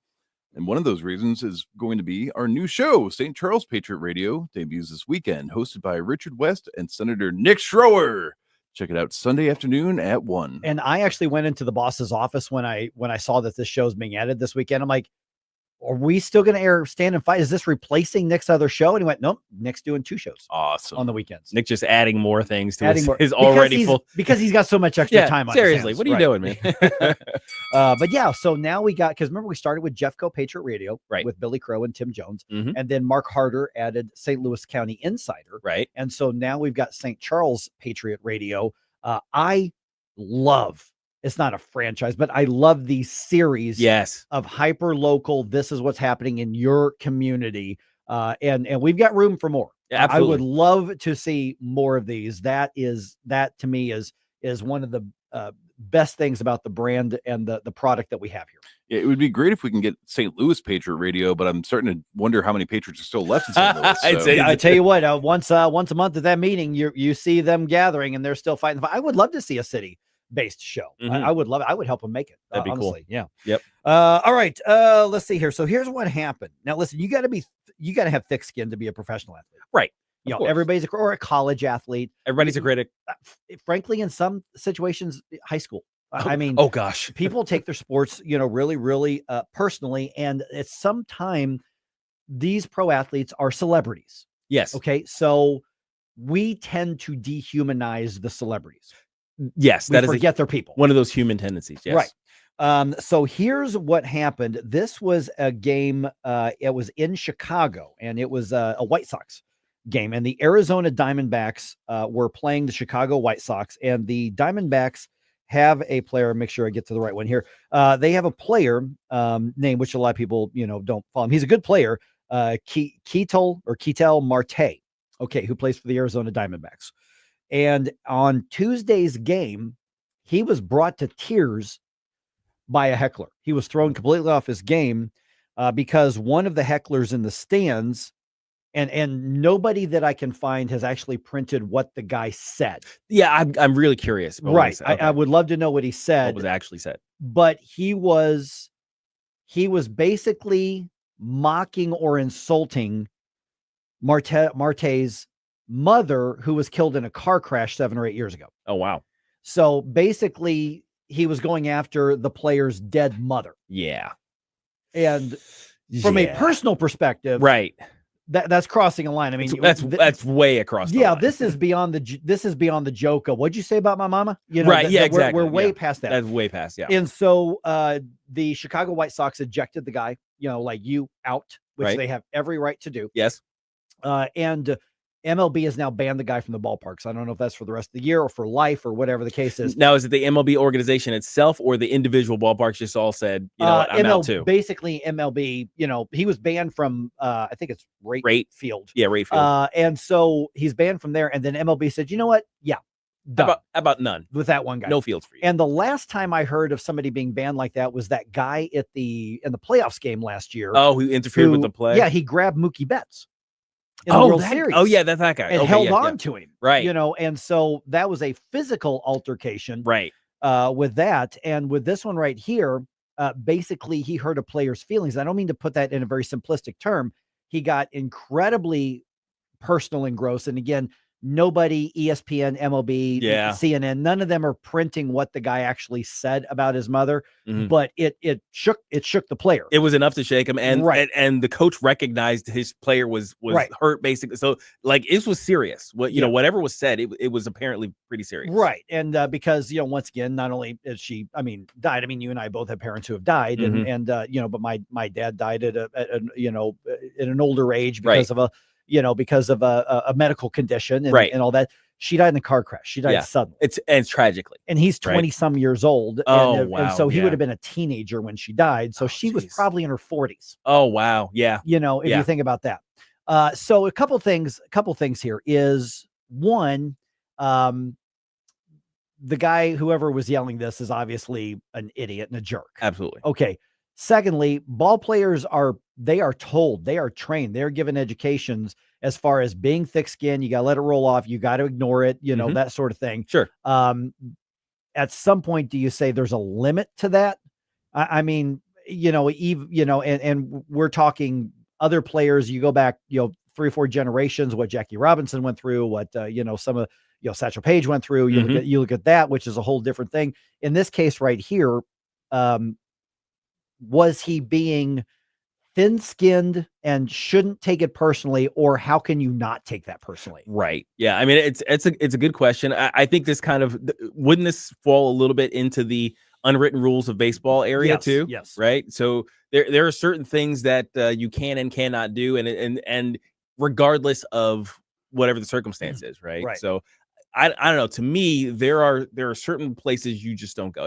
It's one thing if you're making a mama joke and you don't know that the guy's mom is dead. You know what I mean? Yeah. Like, because every report I've seen indicates that this got very specific. it was very specific. But So I can't tell you what was said because nobody's actually reporting it. So, as a kid growing up in the 80s, 90s in school, yeah, the mama jokes were a thing. That was actually a big deal. You don't talk about somebody's mama except when you do. And when you did, though, it was generic, it was silly, it was over the top, so that it's like, I'm not intentional. I'm trying to get into your head, but I'm not trying to hurt you. Yeah, we're not like, talking your mom is so short she plays handball against the curb. Right, exactly. I mean, we're not talking about that. Right, exactly. I mean, we're talking, he went specific, and he knew it was a soft spot because of the tragedy of her death. Right. See, and that's a whole other thing too. Like if there was a mama joke exchange initiated by somebody, and somebody say, hey man, his mom passed away, like all of a sudden that's off limits. Like there was rules of the road, even as you're a 12-year-old trying to get one up each other in the schoolyard. So I think family ought to, for the most part, be off limits. Family's off limits for the most part. I think. Now, there are 90%. There are some family members who decide to put themselves in there. Yes, that's true. But for the most part, I think family's off limits. But in this situation here, you got a guy, you're getting paid millions of dollars. Part of your job description is you're going to get heckled. That's true. Umpires get paid hundreds of thousands of dollars a year. Part of your job is to get heckled, but there are limits as to what you can say. This is not a First Amendment thing. No. These are private These entities. are private events. They can do what they want. They can ban who they want. Right. There's no guarantee of service. So did Major League Baseball do the right thing? Now, how they're going to enforce this, I haven't the slightest idea.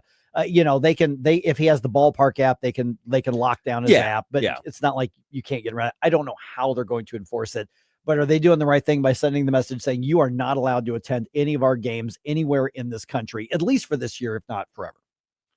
Yeah, I mean, if it was malicious with the intention of actually trying to, disrespect the deceased mother, then which is what it appears to be. And I would say you still have to look at has this been a recurring theme where it's not just a generic, sports ball, we want a pitcher, not a belly itcher, but if it's a repeated targeted harassment of different players, then part of me wants to say if they issue an actual sincere apology after some sort of put them in timeout for a bit. Okay. But maybe eventually they can come back. But if it's going to continue to be a routine, like this guy just keep, lots of reports from players saying this is going too far and it's really, messing up stuff, then no. I mean, you have to think there's an entire audience of people there to watch these games. And so if you're intentionally digging deep with these insults to emotionally affect the players, you're potentially ruining the game for people that have paid tickets to be there. We want you to be classy. Can we make you be classy? Yeah. Can we remove you if you're not classy? Right. Well, and to be fair, classy at the ballpark is a pretty wide berth. It's basically there's a sliding scale based on how many beers.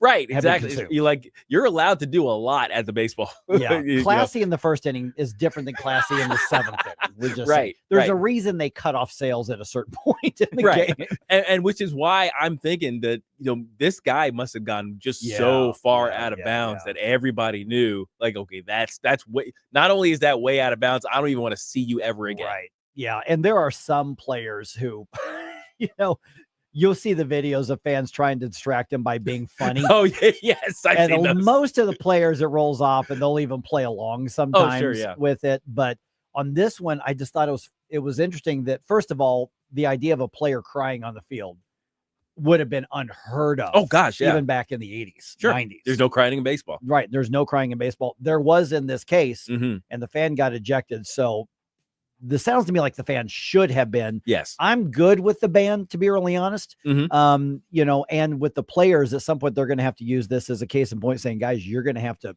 be able to stand even against this kind of garbage. Yeah. Save insults like that for politicians, not athletes.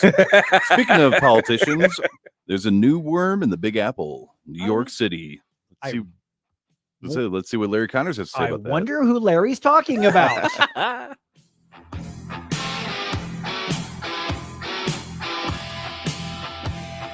From the Michaels Flooring Outlet Weather Center.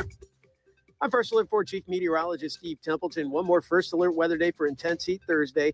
Temperatures are only slightly less hot Friday through Sunday. Temperatures back down a little bit, but still plan on some heat for sure. Just a little more intense for Thursday. A low of 79, high of 96. Heat index to 103. There is another 10% chance for a little spot shower in the afternoon to early evening. Friday, a 30% chance for some showers and storms. That could make it cooler than our forecast high of 93 with a heat index of 99 for Friday. That's the latest from the First Alert 4 Weather Center. I'm Chief Meteorologist Steve Templeton. John Beal Roofing reminds you we are in the stormy season, and that means if you have even the smallest leak in your roof, you could soon have a much bigger issue. Call the John Beal to make sure that your biggest investment is protected. That call can save you major dollars. If you do get hit during a storm, John Beal has a rapid response team. Call 1-800-NEW-ROOF. 1-800-NEW-ROOF. 1-800-NEW-ROOF, John Beal.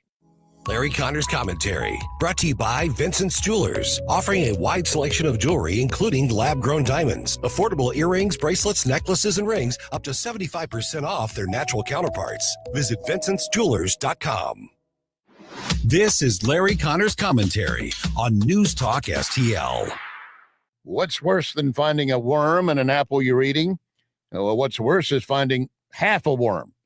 The Big Apple, New York City, has a batch of worms, always has. But this time, even New Yorkers might have to admit they've bitten off more than they can chew. Stomach can survive. Former Governor Cuomo was looking forward to winning the New York primary, but the progressive ranked choice voting process, which he liked, left him out. The winner of the primary, a 33-year-old Muslim socialist, Zohran Mamdani. He will carry the Democrat banner into the November general election. As bad as things are with New York citizens and businesses, things could get worse. Mamdani won by pushing defunding police, $30 minimum wage, free transportation, transgender surgery for minors, plus more taxes on business, and also open support for Hamas. 12% of New Yorkers are Jewish. Yes, the Big Apple has another worm. This is one that could eat all the others, and at the same time, the Big Apple. Get more Larry Connors on Larry Connors USA. Tonight at 6 on News Talk STL. Reed's Rockets in Wright City has your fireworks. Try the Max 800 shot for a 30-minute show. Want the ultimate American celebration? Get This Is America with over 100 gigantic color bursts. Family owned and operated, Reed's caters for families with the biggest kid selection. Spend $100 or more and get a kids assortment free. Reed's Rockets, 425 West Service Road North in Wright City. Take I-70 exit 199 and look for the big red and white striped tent. Open through July 10th. ReedsRockets.com. Reed's Rockets in Wright City has your fireworks. Try the Max 800 shot for a 30-minute show. Want the ultimate American celebration? Get This Is America with over 100 gigantic color bursts. Family owned and operated, Reed's caters for families with the biggest kid selection. Spend $100 or more and get a kids assortment free. Reed's Rockets, 425 West Service Road North in Wright City. Take I-70 exit 199 and look for the big red and white striped tent. Open through July 10th. ReedsRockets.com. Tim Jones here from my great friends at Comprehensive Chiropractic, the premier chiropractic and sports performance facility in the region. How do I know? Simply put, they've helped me on many occasions. Here's another solution to your everyday aches and pains. The Studio Health and Wellness Center. Services include Pilates and yoga, both with certified instructors. I can also highly recommend the massage therapy, which is not an indulgence. It's a proven method of healing and restoration. Trust my friends at Comprehensive Chiropractic in Eureka, cchiropractic.com. That's cchiropractic.com. St. Louis's new choice for conservative talk. Hey, good morning, everybody. Live and local. Welcome home. And whoosh, sitting in traffic, stuck in a jam, and being entertained by Vic and Thunder Stealing Ken. This is News Talk STL.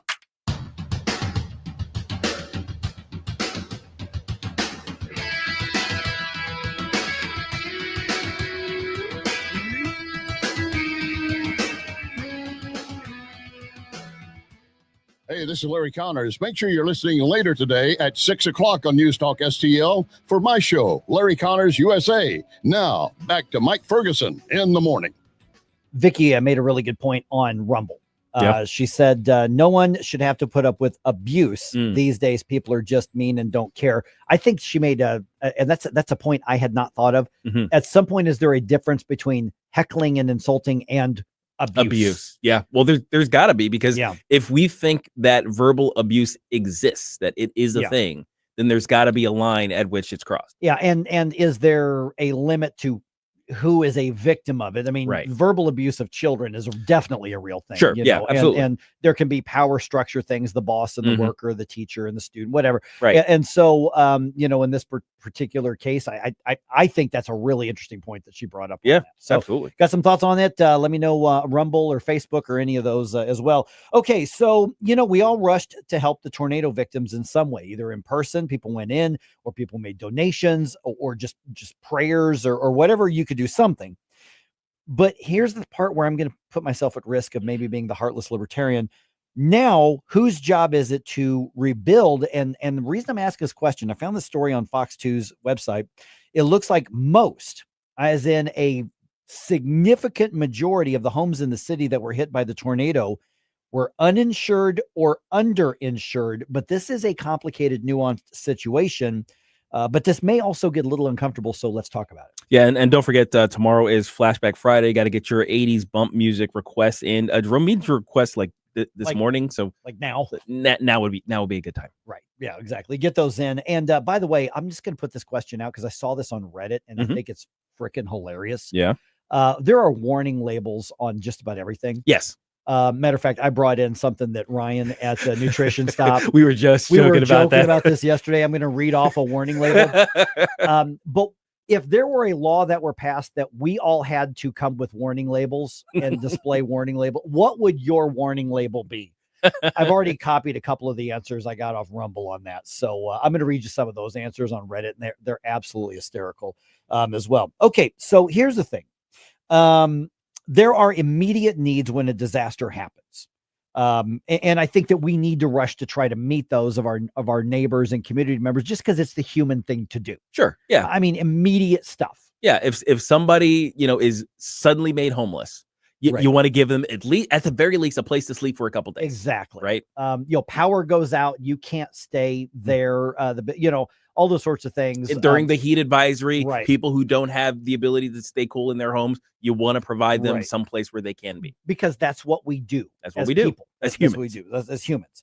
So now let's talk about the long-term rebuilding needs and whose job is it to do that. So here's what's going on. Fox 2's got the story. The headline: more than 70% of STL storm survivors are underinsured or not insured. So the bottom line question here: who is responsible for your home and your stuff when a disaster hits? Is that part of your financial responsibility? We're talking about like planning for disaster with insurance, financial planning, and things like that. But we would be kind of naive to say, well, it's just cut and dry one way or the other, especially in a generally low income area like North City. Right. Okay. The reason I ask that is that tornado hit my street too, in Richmond Heights. Sure. It touched down in Richmond. I live, my house is basically right there, where Richmond Heights is real close to Clayton. Clayton got hit. Richmond Heights got hit.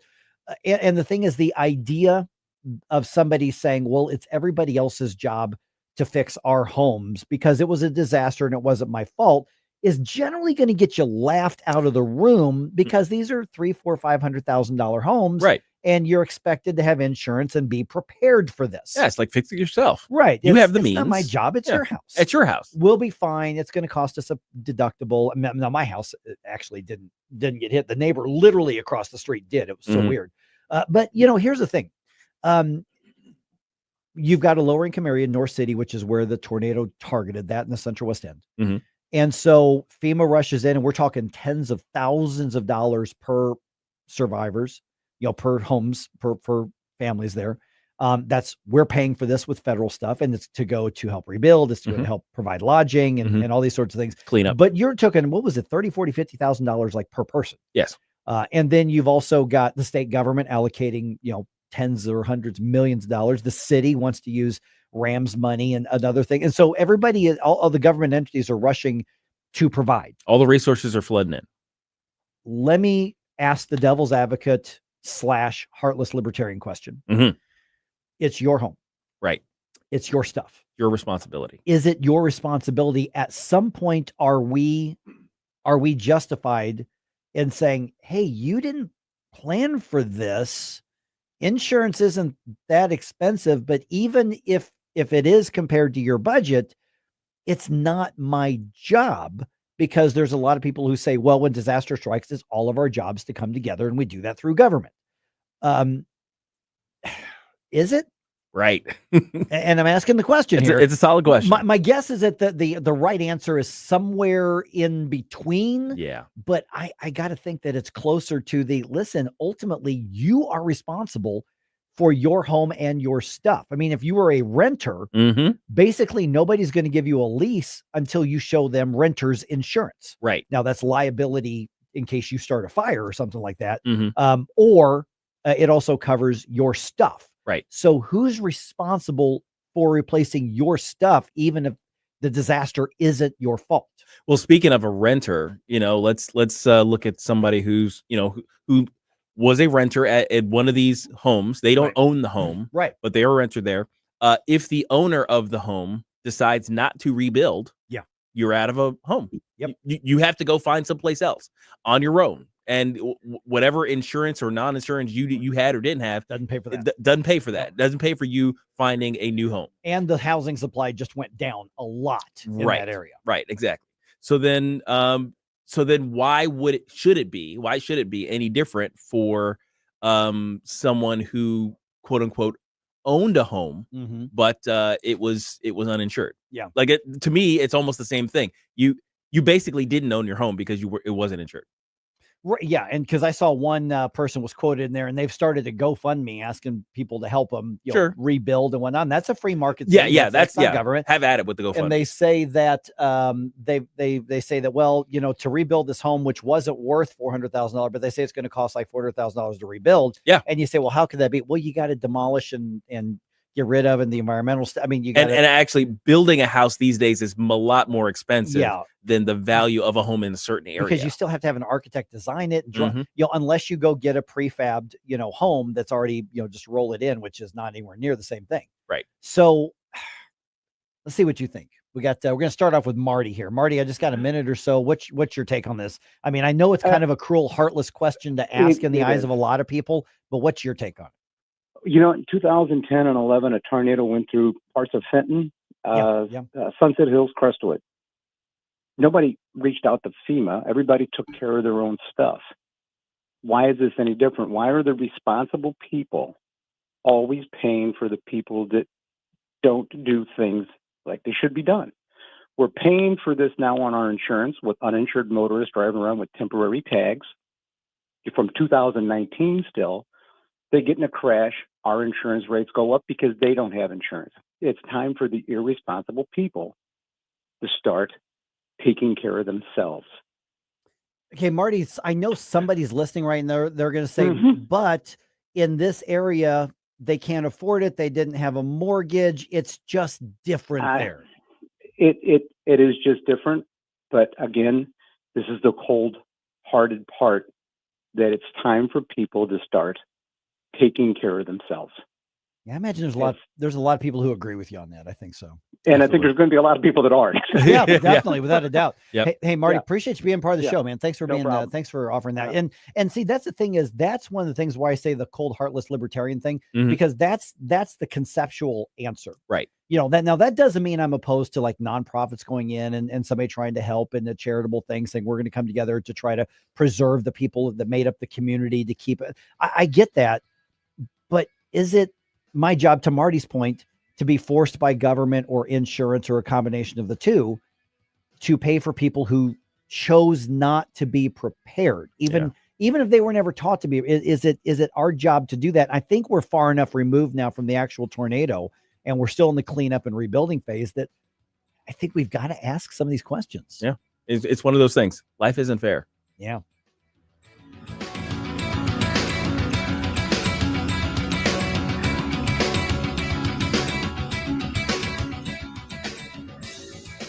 I'm Dr. TJ, owner of the Institute of Natural Health, co-owner of Optimal Nutraceuticals, and the host of Wellness One. Wellness One is designed to cut through the nonsense and provide you common sense, science-based information regarding health and wellness. On the show, we discuss topics like thyroid health, gut health, hormone optimization, and many others. Our show airs Saturdays at 10 a.m. and 2 p.m. and Sundays at 11 a.m. and 3 p.m. right here on NewsTalkSTL. And you can visit us at inhstl.com. That's inhstl.com.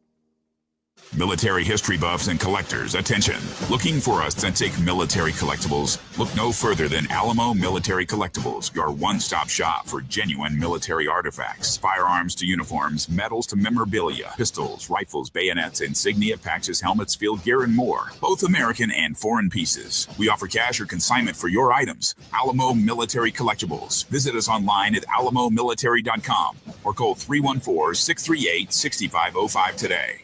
Hey folks, the Clayton Sleep Institute and my friend Dr. Ojal back supporting free common sense conservative radio. ClaytonSleep.com, treating the full range of adult and pediatric sleep disorders from sleep apnea to insomnia, restless leg syndrome, periodic limb movement, and narcolepsy. What an awesome place. New comfy setting for the sleep lab. ClaytonSleep.com, 314-645-5855. Better sleep, better life.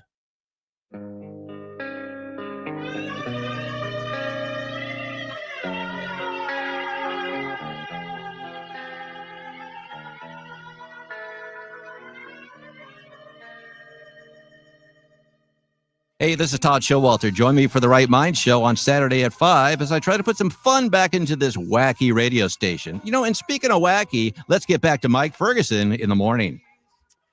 Okay, so warning labels. We were joking about one yesterday, and then I saw this thing on Reddit that I think is absolutely hysterical. What would your warning label be if you were required to have one here? It just seems like there's a label on everything.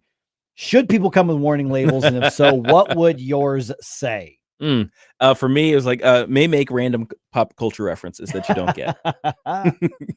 Oh, man. All right. So this was a question posed on Reddit. You're suddenly legally required to carry a warning label. What does yours say? Send me. I've already got a few here that I found. And it's funny because yesterday Ryan from Nutrition Stop was in, and he had a few goodies that he handed us here. You know, he brought in one of those natural mineral water things, which I've been drinking out of. It's delicious. And then he gave us some rehydration stuff, but he also gave us a can of this coconut water here. And I was looking at it and it was cracking me up on this because it says ingredients, 100% coconut water, but there's a warning label, contains coconut. Because they're required to put a warning label so that we have to be warned that the coconut water contains coconut. Right. Yes. And I related that to recently I saw a package of peanuts, at the stores and it had a warning label, contains peanuts. Now, does it also have the California Prop 65? This is known to the state of California to cause cancer on it. Well, this does not, because Ryan would never carry something exactly like that. But yeah, I saw something similar once years ago. It was like I bought a bag of almonds and the warning label said contains almonds. Contains almonds. Yeah, exactly. Yep. It's so silly.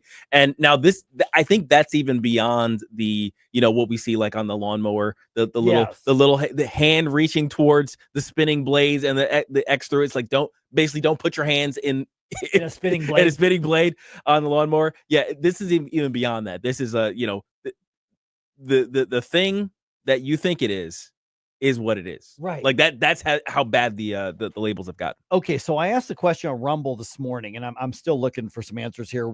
101 straight up says his warning label would be, I'm a fan of social distancing. Stay the F away from me. Nice. I wore a t-shirt the other day. I think that counts. I think that would count as a warning label. It says, I like 2 people and all the dogs. Yes. Yeah. I think that counts as a warning. Although the first time I wore that shirt, I was out in public and I got so many people who came up to me to compliment my shirt. Yeah. And I'm like, did you not read the shirt?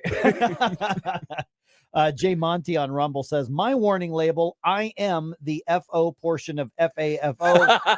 So go ahead and FO with me. Similarly, Vicky on Rumble says, mine would be warning, short fuse. Short fuse. That's nice. Nice. So some of these on Rumble here, and then I want to ask around the room here. Mm-hmm. And then let's also toss a few big names out there. Like what would their warning label be? Right. Let's see here on Reddit. Let's see here. No Understanding 912. answered by saying, "Great listener," but immediately forgets what you said. Okay. All right. Jay Colby on Reddit says, "Caution, overthinks everything, fueled by caffeine, may randomly disappear for mental recharge." Okay. All right.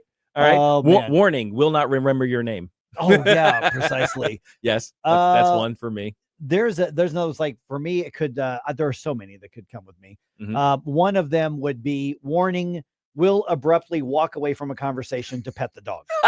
Yes. Or cat. Or cat. Yeah. I will, I would absolutely do that. All right. What do you think, guys? What would your warning labels be? Go ahead. I would probably be torn between wide load and harmful to swallowed.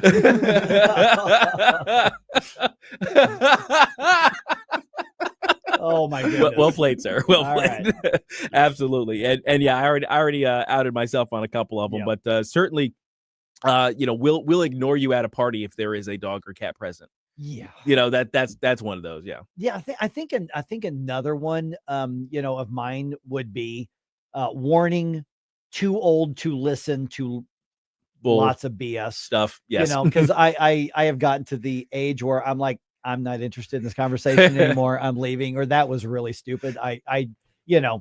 Actually, I think everybody kind of at some age gets to that level where you have the warnings like too old for this stuff. Yeah, you're right. He's like, it's a funny line from a movie. It's like, I'm getting too old for but it's real. That actually really hits you. FYI for you young folks, that actually hits you at some point that you realize you're too old for this stuff. Now, on the pop culture references, I could like say, warning, will bore you with references to 80s metal. Yes. Okay, so let's go around the room here. What would a warning label, just from a person to person basis, be if you had to put one on President Donald Trump? Oh, on Donald Trump. Warning, mouth is. Yeah. I don't know. Parental advisory. Yeah, parental advisory. Yes, exactly. There's a way to say it. And I'm struggling because I've always equivocated Donald Trump to like the Republican Godzilla.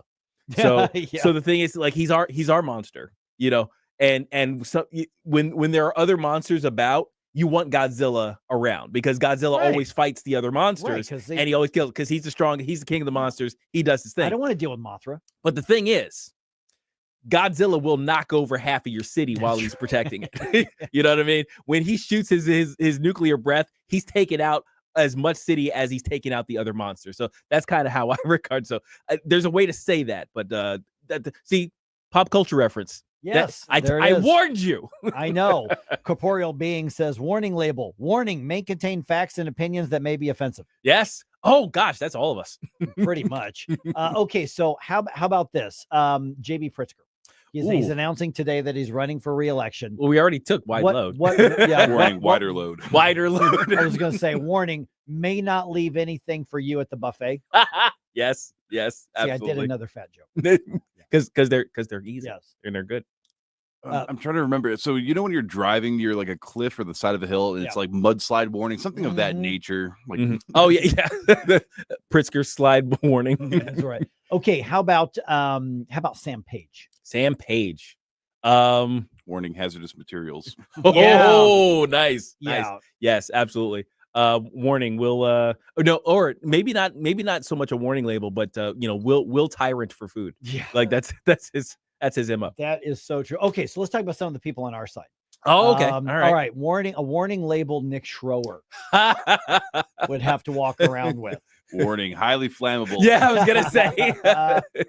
Yes, absolutely. That warning, known to throw axes. Yes, known to throw axes. He's known to throw axes. Mm-hmm, Yes. Warning, beard is real.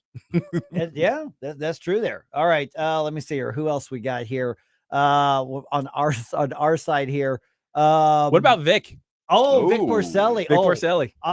Yeah, I would say, warning, basically may not be suitable for children. Oh, Yes, that's true. Viewer discretion advised. Viewer discretion, listener discretion advised may not be appropriate for children. Yes. Or leftist. Or now from my perspective, it'd be like warning from New Jersey. Should tell you all. It's just to tell you all you need to know. That all that needs to be said. Yes.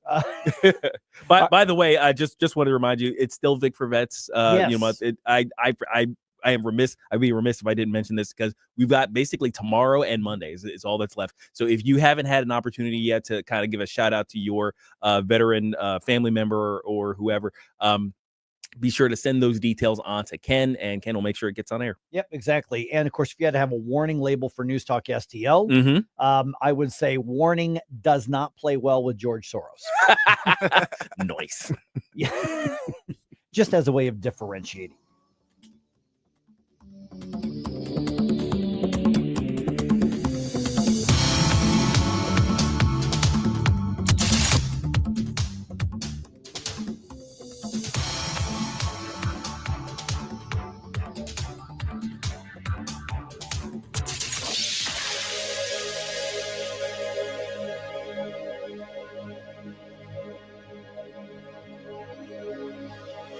From home improvement to replacement, do-it-yourself electrical projects can be shocking. That's where Grasser Electric can help. They've been lighting up St. Louis for years. From ceiling fans and dimmer switches to repair or replacing your electric. No job is too big or too small for your home or business. Grasser Electric will even install emergency backup generators. So call Grasser Electric today before the sparks start to fly. 636-441-5200 or go to grasserelectric.com.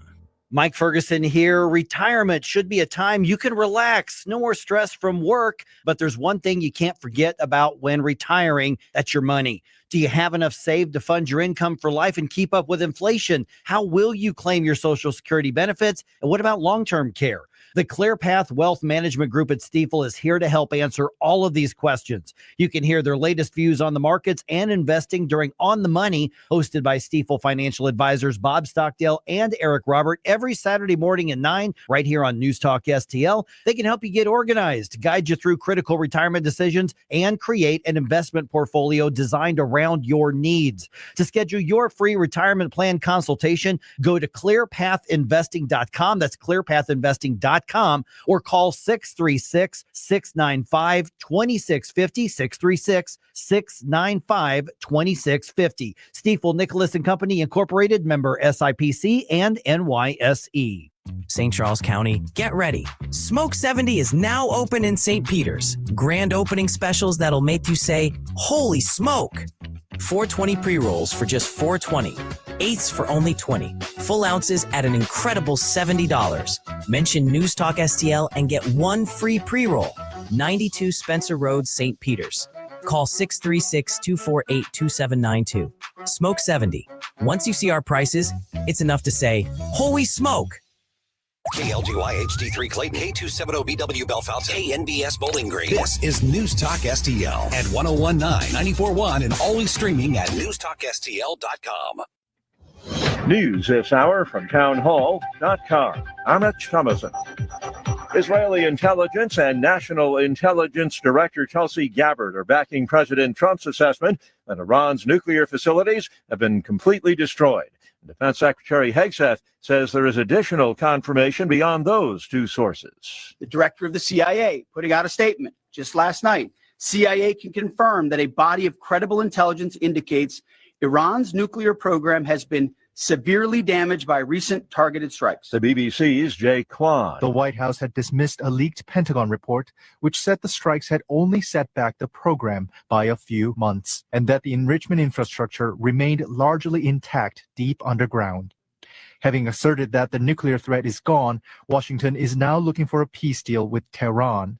President Trump has said the U.S. is set to meet Iranian officials next week and that Iran will have to be put back into shape. Filings for unemployment benefits hit a 6-week low last week. No signs of an increase in layoffs. Although some Democrats want to impeach President Trump yet again, most members of the House Democrat caucus have no appetite for for that. Led by Congressman Al Green of Texas, dozens of Democrats, including New York Representative Alexandria Ocasio-Cortez, voted on Tuesday in favor of beginning an impeachment inquiry into Mr. Trump's strikes on 3 Iranian nuclear facilities over the weekend, a move which numerous Democrats, as well as Republican Thomas Massie, said was unconstitutional. But most of their caucus was against that response to the U.S. involvement in Israel's war against Iran. On Tuesday, the impeachment inquiry vote was defeated, with 128 Democrats joining all present House Republicans and voting it down. Bernie Bennett, Washington. On Wall Street, ahead of this morning's opening bell, stock futures higher. The Dow futures are up 95 points. NASDAQ futures better by 92. More on these stories at townhall.com. Why'd I go to the doctor? One day at the firehouse, I was so lightheaded I could barely stand. Even my crew noticed. Getting checked out was the right call. Turns out I have atrial fibrillation, which increases the risk of stroke about 5 times. Symptoms like irregular heartbeat, heart racing, chest pain, shortness of breath, fatigue, or lightheadedness can come and go. But if it's AFib, the risk of stroke remains. If you have symptoms, contact a doctor. I'm so glad I did. Visit NoTimeToWait.com. Sponsored by Bristol-Myers Squibb and Pfizer. 1, 2, 3, 4. Third day. The original members reunited for the 30th anniversary tour, playing all the hits. With special guest Zach Williams. Tickets available Friday at AwakeningFoundation.com. Third day, the 30th anniversary tour. You just call my name. An Awakening Foundation event. From the Michaels Flooring Outlet Weather Center. I'm First Alert 4 Chief Meteorologist Steve Templeton. One more First Alert weather day for intense heat Thursday. Temperatures are only slightly less hot Friday through Sunday. Temperatures back down a little bit, but still plan on some heat for sure. Just a little more intense for Thursday, a low of 79, high of 96, heat index to 103. There is another 10% chance for a little spot shower in the afternoon to early evening. Friday, a 30% chance for some showers and storms. That could make it cooler than our forecast high of 93 with a heat index of 99 for Friday. That's the latest from the First Alert 4 Weather Center. I'm Chief Meteorologist Steve Templeton. This hour of News Talk STL is brought to you by Stifel, serving investors for over 130 years. Contact your Stifel financial advisor at stifel.com. That's STIFEL.com. Hey, Jamie Allman here for my good friend Harry Parker and the ultimate seafood dining experience at Gulf Shores, GulfShoresRestaurantandGrill.com. Gulf Shores offering a unique dining experience with a vast, mouth-watering menu of all of your favorite delicious dishes, something for everyone's taste or palate. 3 convenient locations, Edwardville, Creve Coeur, and St. Peter's. Dine in, carry out. They've got a food truck, too. Friendly staff looking forward to seeing you, making your dining experience one you will remember. Gulf Shores RestaurantandGrill.com. If you're living with diabetes and using insulin, you know the pain of pricking your fingers over and over again. By wearing a small remote device called a continuous glucose monitor or CGM, you can reduce the pain of pricking your fingers right away. If you're testing your blood sugar 4 or more times per day, injecting insulin 3 or more times per day, or using an insulin pump, call the Diabetic Health Hotline today. 800-515-2380. That's 800-515-2380. Paid for by U.S. Med. Mike Ferguson. We the people. Gabe Pfeiffer. It's not rocket science. Rocket science. Get up, in case you hear the alarm. Get up. Mike Ferguson in the morning on News Talk STL. All right. The AG says, get out. The sheriff says, no, make me. So the AG says, all right, we'll do. That's where we are right now.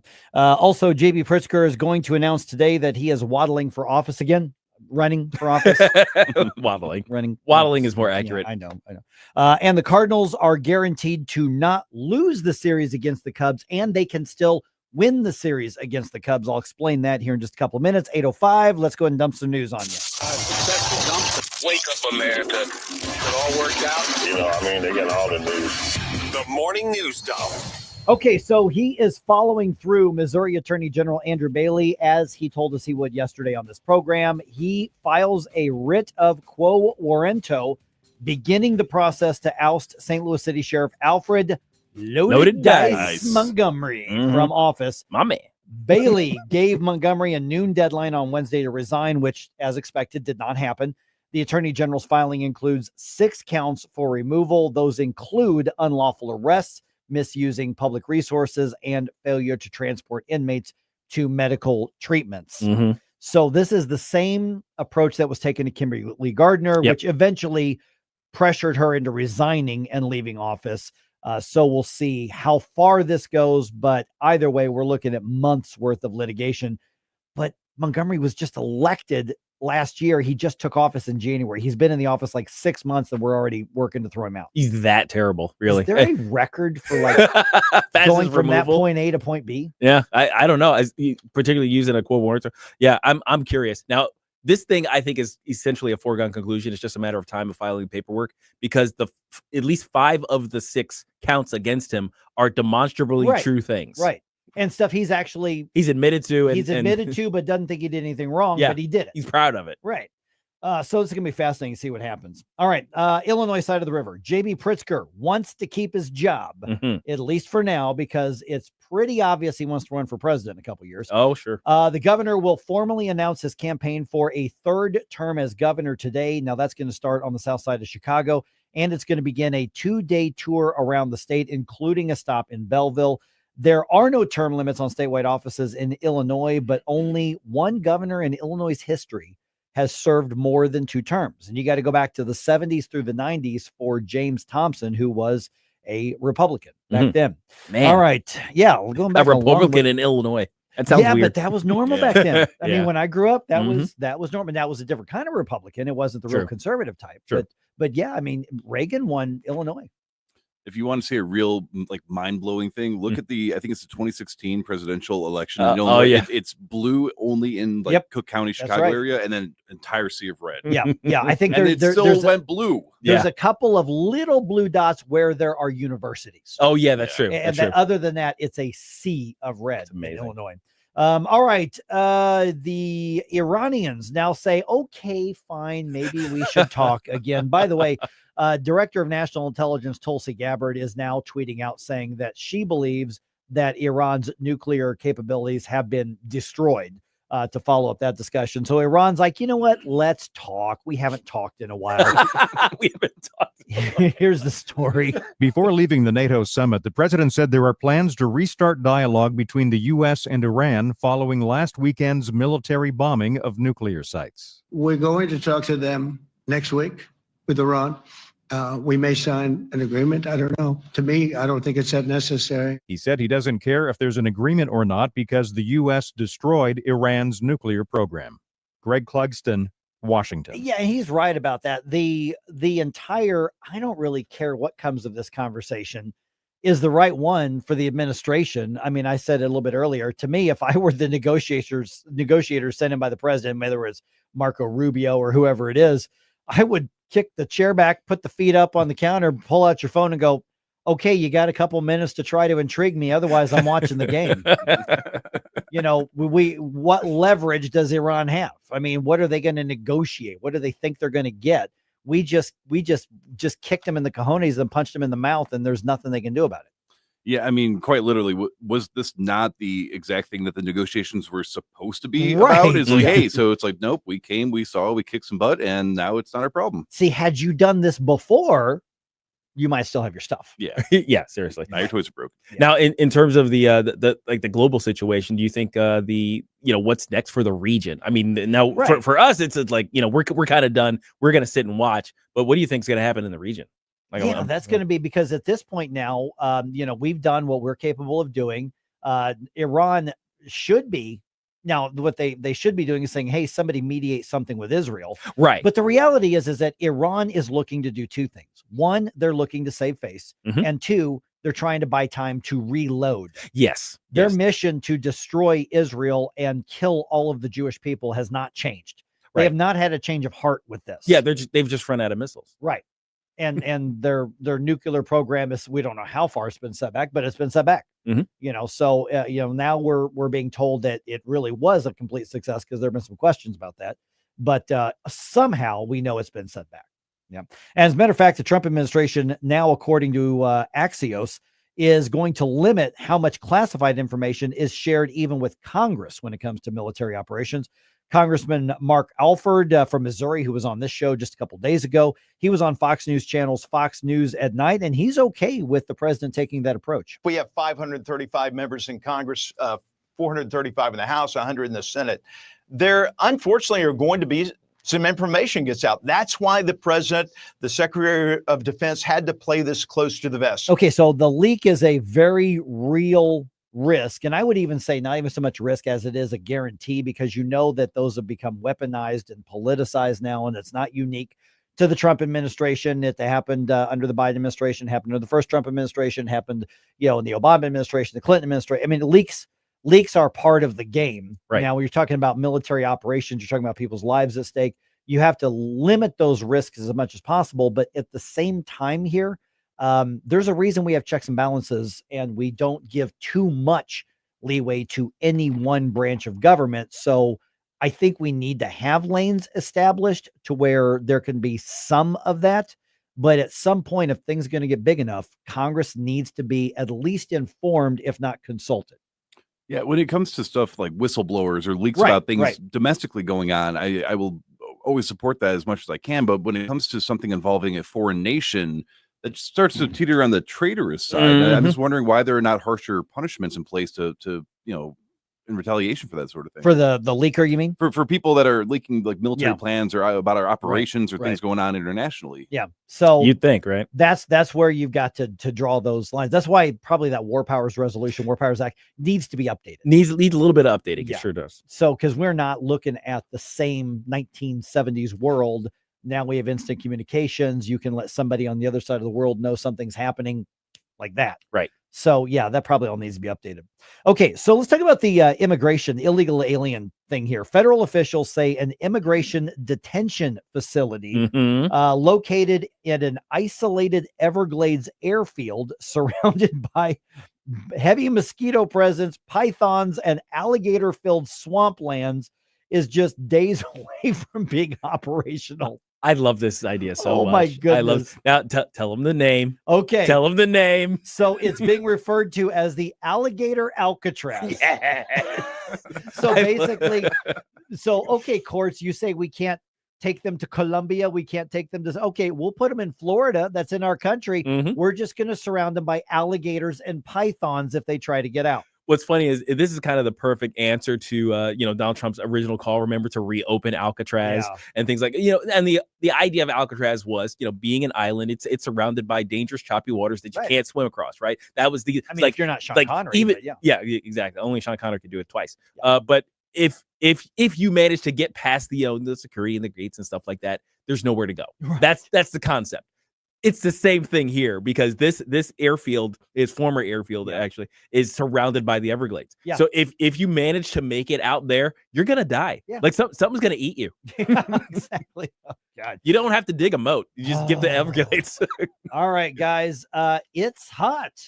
How hot is it? It's so hot that the heat has buckled at least 2 streets here in This the is area. so wild. Oh my goodness. So one of them happened in St. Peter's on West Sunny Hill Boulevard, just off Fairview Glen Drive.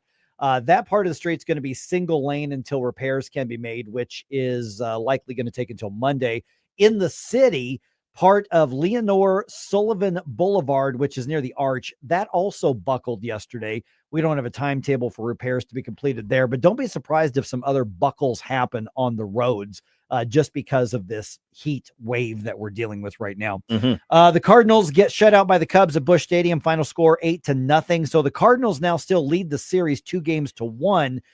Game 4, final game of the series, starts at 1:15 this afternoon, and you can see it on FanDuel.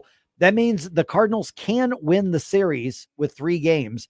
But if that doesn't happen, at the very least, they've tied it with the Cubs. So they won't lose. So they're not going to lose the series.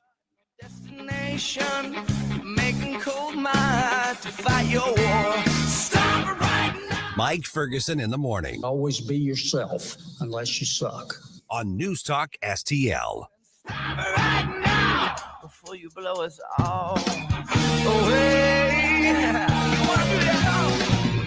Get up Tony Colombo here for my dentist, Dr. Matt Boscia at New Creation Dental Care, the one-stop shop for all your family's dental needs. And Dr. Boscia is always expanding his services, now including the incredible all-on-4 full arch implant procedure, full mouth restoration that can give you back your smile in as little as 1 day. No more suffering with damaged or missing teeth or poor-fitting dentures. You can see some amazing smile makeovers, learn more about the all-on-4 procedure, and see everything Dr. Boscia can do right now at newcreationdentalcare.com. Tired of floors that don't stand up to real life? Hometown Floors has the solution. With 40 years of experience, they know floors. 100% made in the USA. Luxury vinyl, laminate carpet, pet-friendly, and built to last. Free in-home estimates, professional installation, and satisfaction guaranteed. Hometown Floors, making small business great again. Check us out at hometownfloorsonline.com. Summer in St. Louis means one thing: Cardinals baseball. It's more than a game. It's an STL tradition. The crack of the bat, the roar of the crowd, the boom of the fireworks. It's the soundtrack to summer for Cardinals Nation. So grab your cap and glove and take your spot in the stands, because in St. Louis, baseball is more than a melody. It's our favorite song. This is former Cardinal and Navy Lieutenant Mitch Harris. Salute those who serve. Join the Cardinals on Friday, July 11th for Military Appreciation Night, presented by Boeing. With a special themed ticket, fans will take home an exclusive Cardinals 40-ounce tumbler, honoring all 6 military branches. Arrive early for a powerful pregame concert by the U.S. Air Force Band on the Budweiser stage. And best of all, a portion of each ticket benefits USO Missouri. Get your tickets at cardinals.com/state.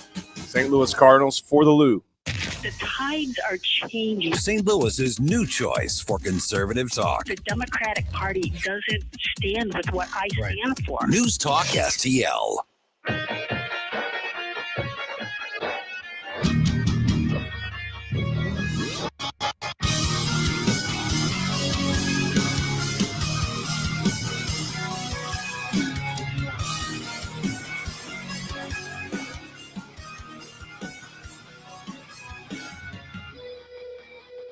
Speaker Tim Jones here. Make sure you listen to the Tim Jones and Chris Harp Show every day from 4 to 6 p.m. But right now, let's get back to our early morning media mogul, Mike Ferguson, in the morning.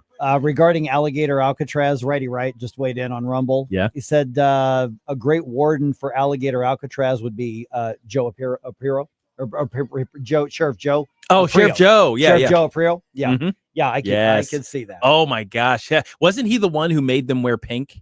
Yeah, and he gave them like bologna sandwiches. Yeah. that was so good. He was a speaker at like the St. Louis County Republican shindig a couple years ago. I thought he did the national one at one point, didn't he? I don't know. I mean, he might have been. There were thousands of speakers Right, in those things, but yeah, at some point, Yeah. he All was right. a star. It is 8:19 right now. I want to get to this property tax thing here in just a moment because it's completely messed up on so many levels. What's happened? So I saw a report on the Missouri Independent yesterday, and again, we're talking about a left of center media outlet. They say they're true journalists, but you can follow them on Blue Sky if you want. Oh, really? Yeah. No, they actually have a Blue Sky. Oh, account. boy. So that tells you That tells you something. Now, but they've hired a bunch of longstanding reporters and journalists, and some of them have been around forever. And so they do have a lot of useful information. Just occasionally know what you're getting. Yeah.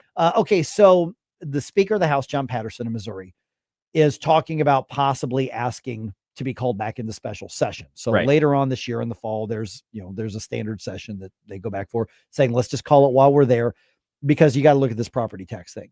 So this goes back to that previous special session, which was a complete debacle. It was a disaster. I mean, complete debacle. Didn't give us anything useful. No, I mean, the way that this was written and the way that this was passed, the only part that's guaranteed and that is completely untouchable is that corporate welfare for the pro sports teams in Kansas City. That's it. Yep. So then attached to that was the so-called property tax relief. And that's what Rick Bratton and Brad Hudson flipped their votes in order to get, especially Rick Bratton. Yeah, so supposedly that's what the deal was. Right. It's like, okay, we'll give you your corporate welfare, but you got to give us tax. You got to give us tax relief. And it specifically was property tax relief. Right. But it was layers. So in his district, guaranteed property tax relief. You can't raise it more than it's just locked in. In most of the other county, majority of these counties in the state, you can have some, but you got to put before the people to vote. So it's going to take a while before you can implement it if the voters implement it. Right. And that gives, the school boards and it gives, all the government first thinkers a chance to campaign against it. And then there were some states where we get nothing. Right. St. Louis County, nothing. You lose. Good we day, get sir. Nothing. City of St. Louis, nothing. But like, for instance, I was chatting with somebody who's running for office in Jeffco yesterday. And I said, are you guys included in that property tax relief? He goes, yeah, he said, we're in it. I said, yeah, St. Louis County's not. He goes, yep. So, we spoke with Dave Rowland from the Freedom Center, Missouri about this. And he pointed out, he said, this is a clear violation of the Missouri Constitution. And what you see in the Missouri Independent article is that, basically people are just kind of agreeing that there's no way that this is going to withstand a court challenge. Right. No way. Yeah. It's just kind of being accepted that the deal that was made is unconstitutional under the Missouri Constitution because it does not apply equally to all Missourians. Right. Not to mention saying if you live in this senatorial district, you get something that other people don't get. And if you live in these areas, you get to vote on it. But if you live in these other areas, you don't get to vote on it. So it was just a bad, short-sighted, terrible deal. Rick Bratton's one of the good guys, and I probably agree with him 90% of the time, 95% of the time. But he got this one totally wrong. Boy, did he swing and miss on this. And it's really bad because as Dennis Ganahl, we talked to earlier from Mo Tax Relief, now he has pointed out, and Tim Jones has pointed this out and other people pointed this out.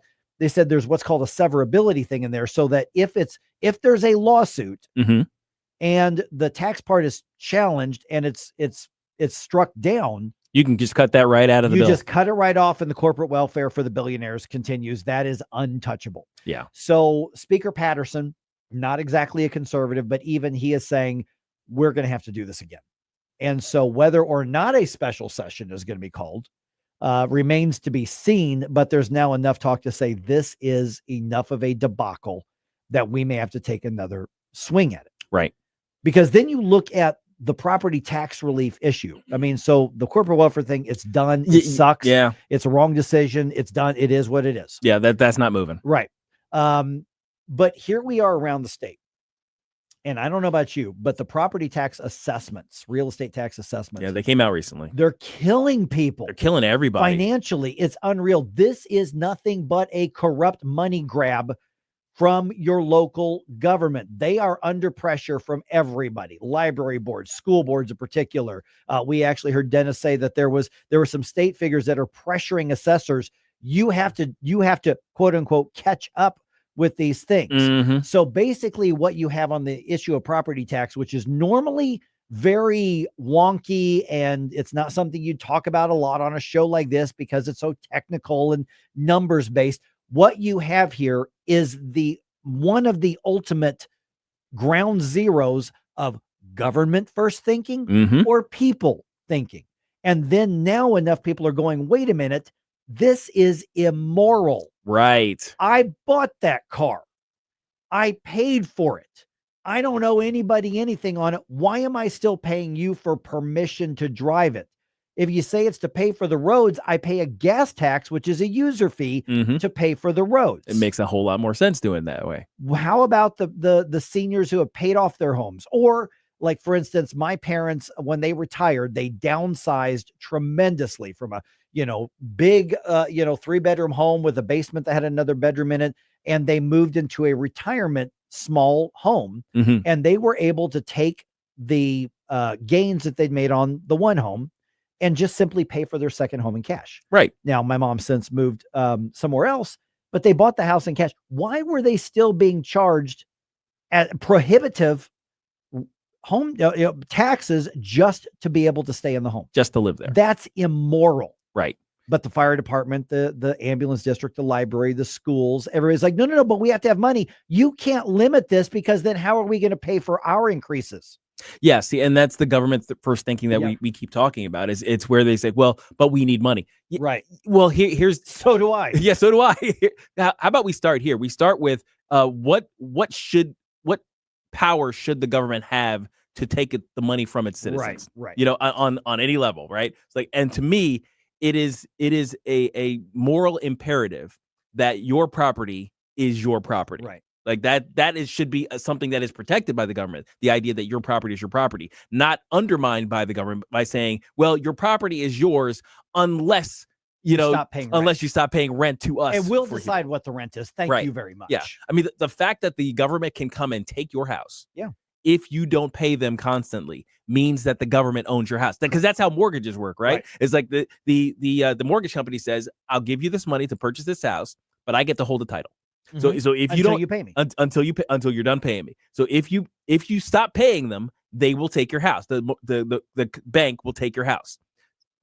And we understand that very well. Right. So that means because the bank put the money up. Because the bank put the money up. So that means until you pay off your house, you're only a partial owner of your house. Right. And everybody's fine with that because that's how that works. That's contract law. Because that's their money that we borrowed in order to acquire this. What money did the government put up to get you your house? Right.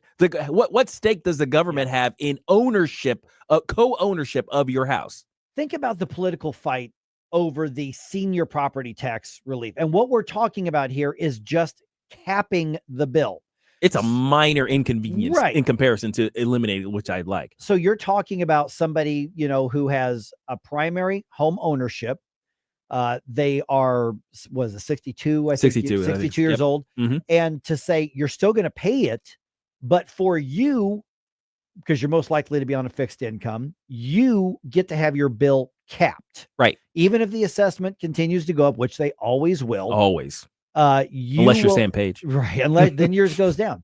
But if yours is capped, and so therefore you keep paying the property taxes, but it just is not going to go up. You know what? If you're 60-some years old, you don't have a kid in the public school anymore. Yeah. You don't. You're not using the same resources as others. So that to me is a good first step. Yes. Because God forbid we tell all of these political subdivisions, live within your means and deal with the same inflationary pressures as all of us. Mm-hmm. And that might mean that services get cut. I'm fine with that. Same. I should not have to pay for public schools. My kids didn't go to public school. My kids are both adults now. They're in their late 20s now. Why am I paying for public schools? My wife's kids ended up being homeschooled at the end. Now, they did go to public school for several years, but when there are no kids in the house, why should I still pay for that? Yeah. Why is it my job? Yeah. So you've got these fights. And so what we had there is a politician who flipped his vote, gave away upwards of $2 billion in corporate welfare to billionaires. Right. That's tax money, in by the way. order to lock in tax relief, at least in the form of limits on tax increases for property in his district, graciously allowing over half the state, the counties, to vote on it, whether they wanted it, and then excluding other counties completely to where they're not included at all. It's such a debacle of a bill. It was a horrible deal. And look, I think everything that we can do to diminish the impact of property taxes is a step towards eliminating property taxes. So I'm all for the freezes. I'm all for, whatever cuts we can get, because ultimately, like I said, it's an immoral tax. I think the only moral tax that the government should be allowed to take from us is a sales or user fee, sales tax or user fees. But that would require government to be downsized in a huge way, or those taxes to be pretty high. But again, it's a moral issue to me. Yeah. Exactly. So the lawmakers are probably going to have to go back. I hope that if they go back, and the conservatives go back with a chip on their shoulder. As they should. Yes, absolutely. Without a doubt. All right. Just ahead here. J.B. Pritzker wants a third term. What he really wants is to have something on his resume for when he runs for president. But let's talk about the success, that he's running on. We're going to talk to one of our friends from the Freedom Caucus at 8:35.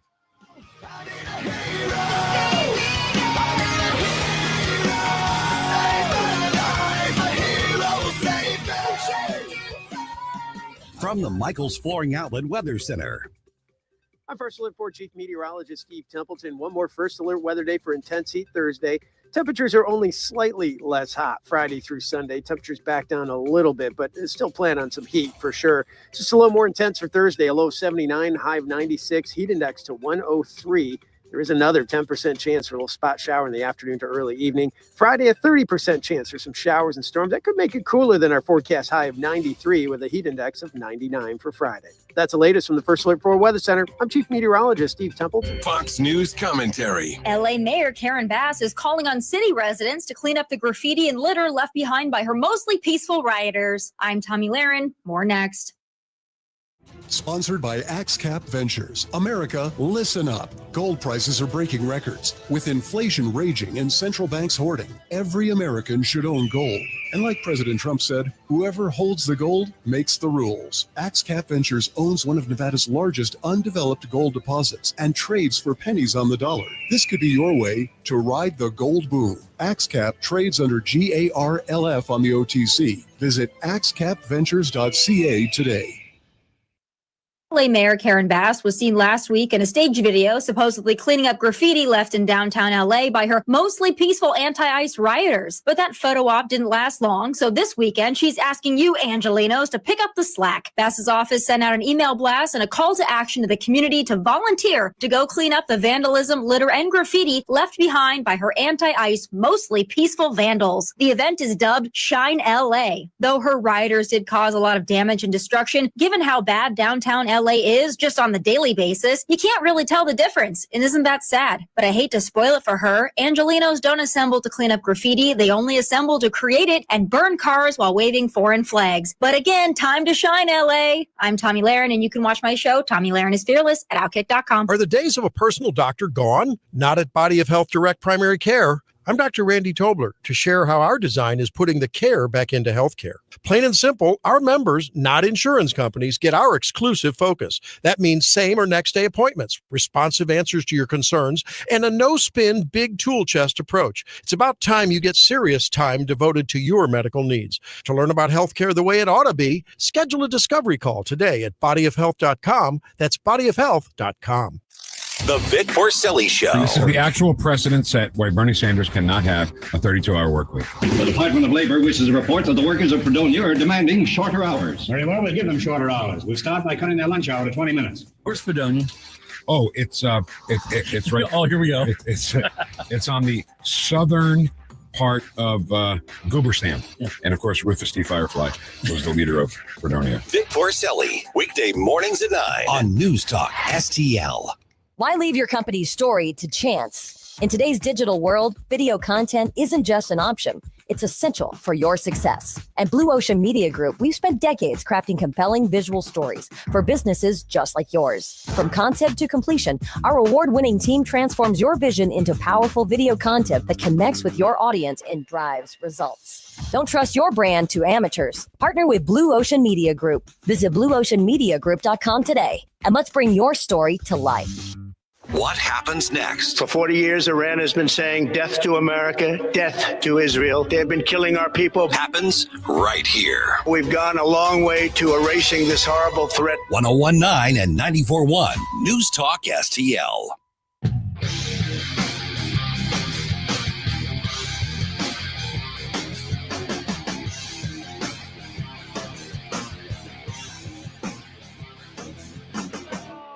Hey everyone, this is State Senator Nick Schroer. I am the host of Stand and Fight every Sunday night. Right now, let's hear more of Mike Ferguson in the Morning Show here on News Talk STL. All right, headlines. J.B. Pritzker makes it official. Governor to kick off re-election campaign at Chicago event. That's going to happen on the south side of Chicago today. And then he's going to spend the next couple of days traipsing around Illinois as part of his campaign kickoff tour for re-election. That is going to include a stop in Belleville. So he's going to hit basically each part of the state. So that answers the question. Was he going to run again? Yes. Does he still want to be president? I think it's pretty obvious that he is. But what is he going to campaign, especially into downstate Illinois, and argue are his successes? I mean, we've got next week so many new taxes that are going back into place or going up throughout the state of Illinois. Property taxes are running away. The state is hemorrhaging money almost as fast as it's hemorrhaging people. So why is it that J.B. Pritzker may very well get reelected to a third term. We are now joined by State Representative Adam Niemerg from our friends at the Freedom Caucus. And Adam, great chat with you again. So, I mean, you're dealing with the frustration of the Pritzker-driven, Democratic Party. I mean, what was it I read? Last 2.5, 3 days, they've just run 80, 90 some odd bills just over the top of everybody. It's just kind of an insane pace of leftism. What is it that you expect J.B. Pritzker to claim as successes that make him worthy of reelection? Well, first off, thanks for having me on this morning. And his successes that make him worthy of reelection, I don't know what he's going to find. Yeah. We have a situation where he's been placating to his radical leftist base. And I would even argue that his radical leftist base, there's some overlap there with the populist movement and the MAGA movement from Donald Trump, that they'd even abandon him because the working class people of the state of Illinois are fed up. They're taxed at a house and home. And now we have a governor who always cries against Donald Trump, who tried to pass a $1.50 essentially tariff tax on all delivered products to your home. So, anything from UPS to FedEx coming to your home, he wanted the $1.50 of that to bail out the Chicago Transit Authority. So I don't know what he's going to run on, because it's a situation where he's just the most radical governor in the union, quite frankly, and that congressional hearing a couple weeks ago just proved it. And so when you look at, for instance, all those taxes the other day, when in our news segment, I just listed off a few of the taxes, but come the first, which is Monday, I guess it is. So come the first, Illinoisans are going to start feeling additional taxes in all kinds of things. I mean, you're in the Capitol, you're in the Assembly right there. What is the discussion like when you're talking to your Democratic colleagues and trying to negotiate things that makes them so eager to just add taxes here, there, and everywhere? Do they not understand the impact this actually has on real people? They don't really care, quite frankly. They really don't care. They'd rather placate to the radical left, placate to their own base, and say, "Hey, listen, we're going to help, illegal immigration to the tune of $3.2 billion for folks that aren't even citizens of this country, let alone residents of this state." And we're constantly running bills. I sit on the immigration committee. I'm the Republican spokesman on immigration. I see bills constantly where they're rising the cost up on taxpayers to pay for illegals. And when the Democrats talk about a balanced budget, it's not a balanced budget. You don't raise taxes by $900 million to fund your Democrat pet projects to placate to the special interests so you can stay in power and call that a balanced budget. That's really what it's about. It's about these people maintaining and controlling power. Now, the moderate Democrats, sometimes they say the quiet part out loud. They want us to pick up more seats because the radical left, moreover, in the collar counties of Chicago, are what's driving the ship right now. And there is no common sense, no reason, no accountability, and they would just rather raise taxes to keep in power. Okay, so talk about those voters who may be bailing on him or have bailed on him because of this extremism out here. What's the message to them, whether it's from the Republican Party or from people who do what I do for a living, to say, no, you've got to stand against and vote against him, and then we can get into, who might be a good challenger, because we're talking a 2026 election here. But what's the message to those voters, who are typically voting Democrat? I mean, it's in Illinois and Northern Illinois, and they're used to that, but they're so sick of him. What do we tell them to solidify that opposition? Well, first off, we need to talk about safety and security. We have a terrible bill with the Safety Act that was passed several years ago, right before I joined the General Assembly. Actually, it was in lame duck hours before I was inaugurated. And that bill has completely made it so difficult for law enforcement to do their jobs. And it has caused so much heartache for the people, especially in the city of Chicago. When you talk about school choice opportunities, the Chicago Teachers Union does an abysmal job. And I mean terrible. Just the other day, the president of the Chicago Teachers Union flat out said, "Your kids are our kids." Mm-hmm. So there is zero school choice in the city of Chicago. There's no opportunity there. We need to talk about illegal immigration. We spent $3.2 billion on illegal immigration over the last several years, and we need to talk about putting our veterans first.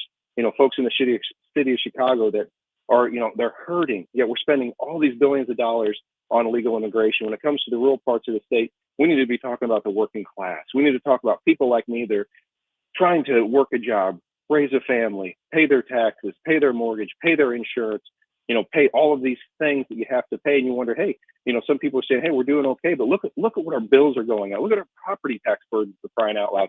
look at what we pay. We need to be talking about the working class. We need to have more of a populist attitude towards the future. And just like what Donald Trump did on the national stage, we need to duplicate that here in the state of Illinois and start pulling those voters over to our side. But lastly, we need to talk about core issues like boys and girls sports. This is very important. Governor Pritzker, he says, hey, we need to invade women's safe spaces and women's locker rooms. We shouldn't be doing that. Boys need to stay in boys' locker rooms and sports, and girls need to stay in girls' locker rooms and sports. End of discussion. We're visiting with State Representative Adam Nienberg from the Illinois Freedom Caucus. I've told you before, I grew up in Illinois. I mean, I've lived in Missouri now for over 20 years, but I grew up in central and western Illinois. And it's just amazing to me that somebody like him can get repeatedly elected governor. Who do the Republicans have that can put a credible challenge up against him, his money, and to counteract that deep blue, frankly, voter block in northern Illinois and the Chicago area? I think that that's a very, very good question. There's several candidates out there right now that are starting to get their feet wet, so to speak, to kind of test the waters to see, what they decide to do. But ultimately, it's going to have to be somebody dynamic. It's going to have to be somebody that, comes out, is charismatic, carries a great message, and wants to talk about issues that the Democrats have controlled the narrative on for several cycles now. And that is taxation, that is illegal immigration, that's crime, that's, transgenderism when it comes to, children having these awful procedures at very young ages. They don't even, their bodies are not even near fully developed, but yet, Governor Pritzker is supporting, children, gender mutilation, quite frankly. And those are the things that we need to talk about.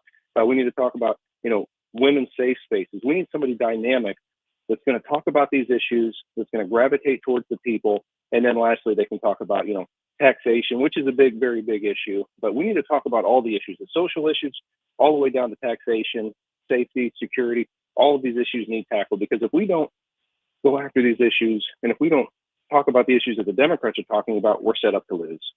Can the Republicans win this race in 2026? It's going to be difficult. I think that there's a pathway, but it has to be done properly. It can't be done like it used to be done. We have to chase down low propensity voters. There's a gentleman by the name of Cliff Maloney that brought Pennsylvania to Donald Trump because he chased down low propensity Republican voters that traditionally don't get out and vote. We have to do that. We have to ballot harvest. We have to chase those low propensity Republican voters, and we have to get out. And lastly, like you said earlier, we need the donors to step up. We need people to step up and to really say enough is enough, because we have a governor, and let's not forget the COVID lies that Governor Pritzker put out there. Okay, we need to go back and look at his entire record.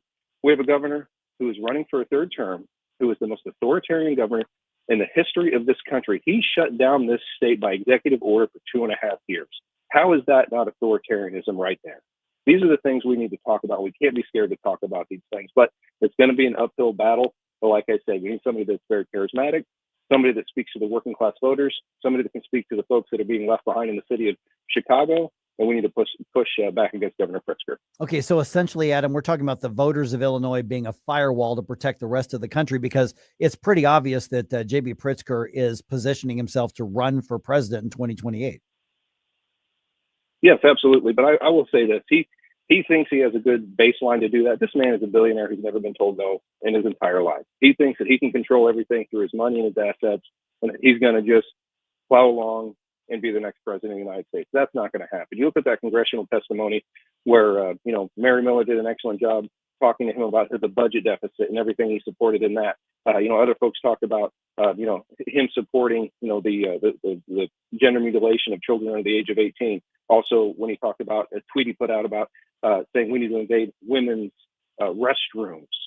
He's so far radical left. He's more radical left than Newsom. And he cannot make himself, middle of the road, midstream, anything like that. He just doesn't have it, and he's not ready for prime time. All right. So I encourage everybody, not just on the Illinois side of our listening area, but frankly, those of us who are on the same team on the Missouri side as well, to follow what you do in the Freedom Caucus as well. Are you still doing the weekly, basically video cast and updates? What's the way for people to keep up with what's happening? Absolutely. You can find us at Freedom Caucus on X. You can go Freedom Caucus, Illinois Freedom Caucus on Facebook. We have a Tuesday night town hall where we update everybody on what's going on in Springfield. Then also you can follow me at Adam Nemert State Representative on X, and then Adam Nemert for State Representative on Facebook. All right, Adam, great chat with you again. Thanks so much. Thank you. I think that's how a lot of voters need to be looking at Illinois right now. This is a firewall to protect the rest of the country. So those of us here who live on the Missouri side, and I have for decades, that comes down to this is a firewall for us. We have an interest in J.B. Pritzker getting a challenge and possibly being defeated. How bad are things going to have to get in Illinois before voters basically revolt at the polls? And we're going to find out next year, because the Democrats, you know what?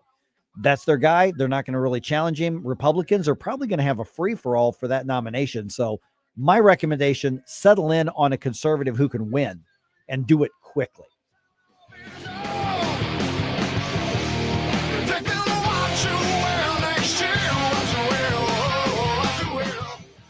Mike Ferguson in the morning. If Governor Pritzker runs, his slogan will be, "You can have a tummy and still be yummy."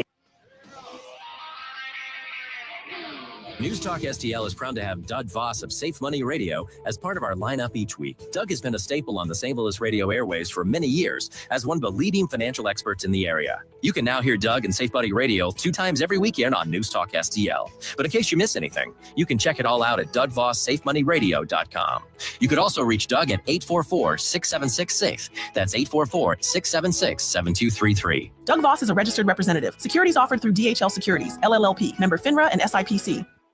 Tony Colombo here for All Solutions Pest Control, the team Christine and I trust to protect our home. We've used multiple services at multiple homes over the years, and I can tell you from all that experience, All Solutions is second to none. If you have a pest problem of any kind, or more importantly, just want to prevent a problem, All Solutions is the team to call. Learn more and take advantage of their incredible $67 introductory offer right now at allsolutionspestcontrol.com. If a pest-free home is your goal, call All Solutions Pest Control.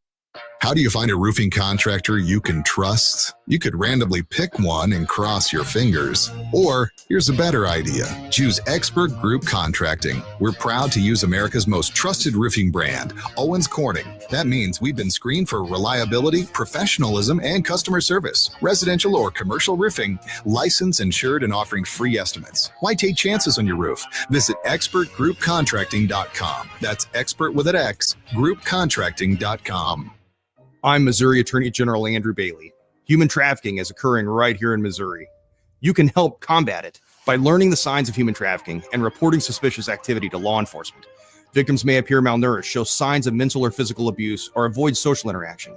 If you're a victim or know someone who needs help, contact the National Human Trafficking Hotline at 1-888-373-7888 or text the word HELP to be free. Together, we can fight human trafficking in Missouri. Brought to you by the Missouri Attorney General's Office. On the next, Larry Connors, USA. Never Trumper John LaBoutiere reacting to a Muslim socialist who could be the next New York mayor. Larry Connors, USA. Now, weeknights 6 until 8 on News Talk STL.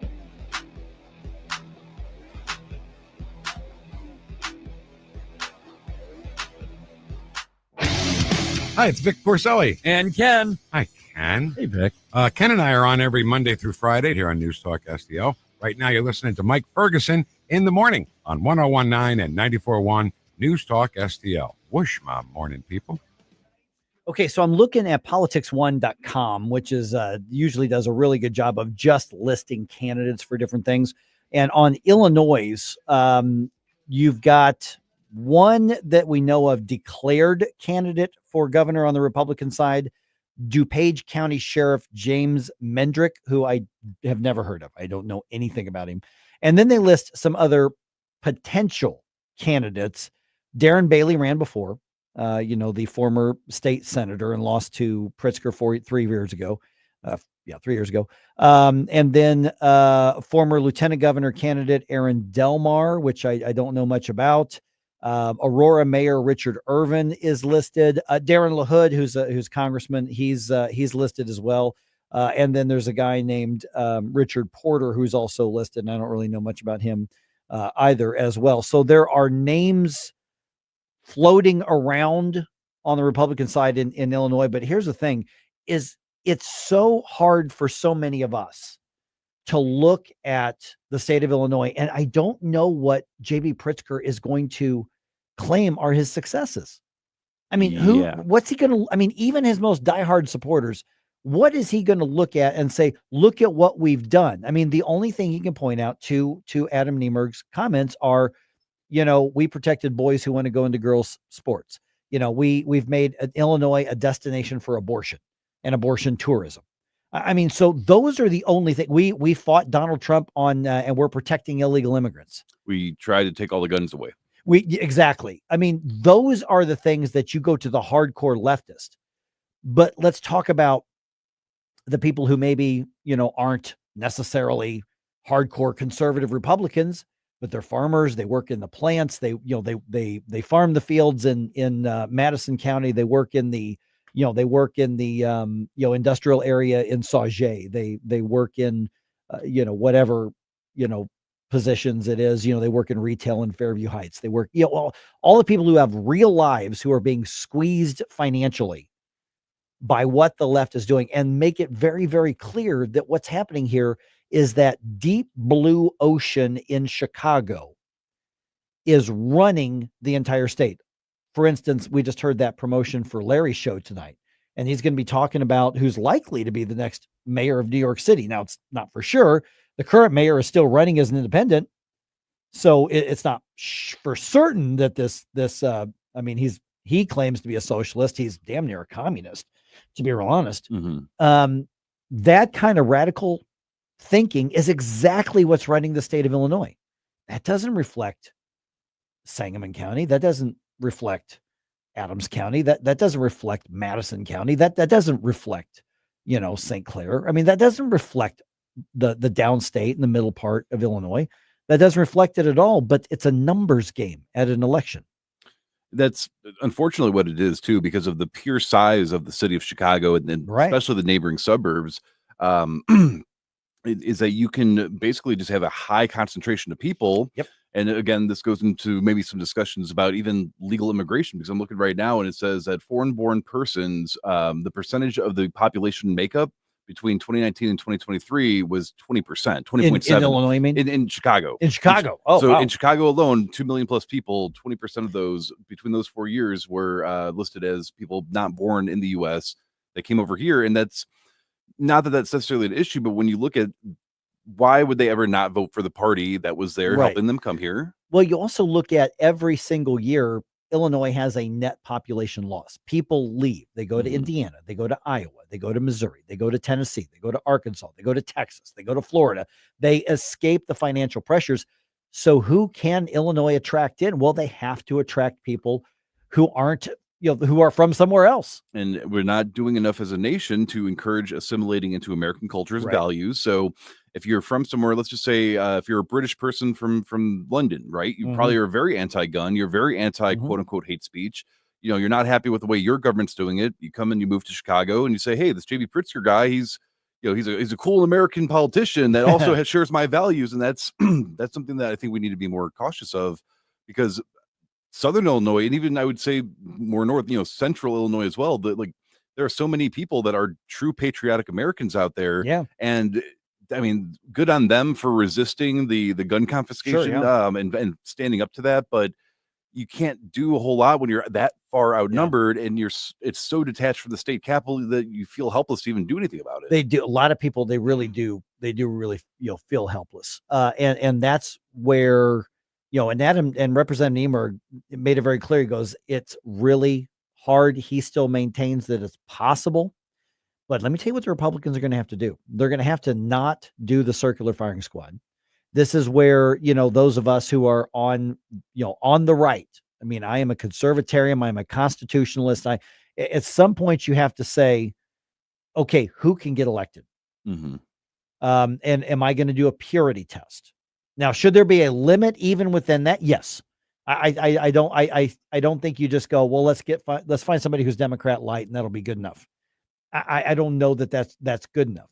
When you listen to how extreme and how radical J.B. Pritzker has been and continues to be, because make no mistake, his campaign for governor is a campaign for president of the United States.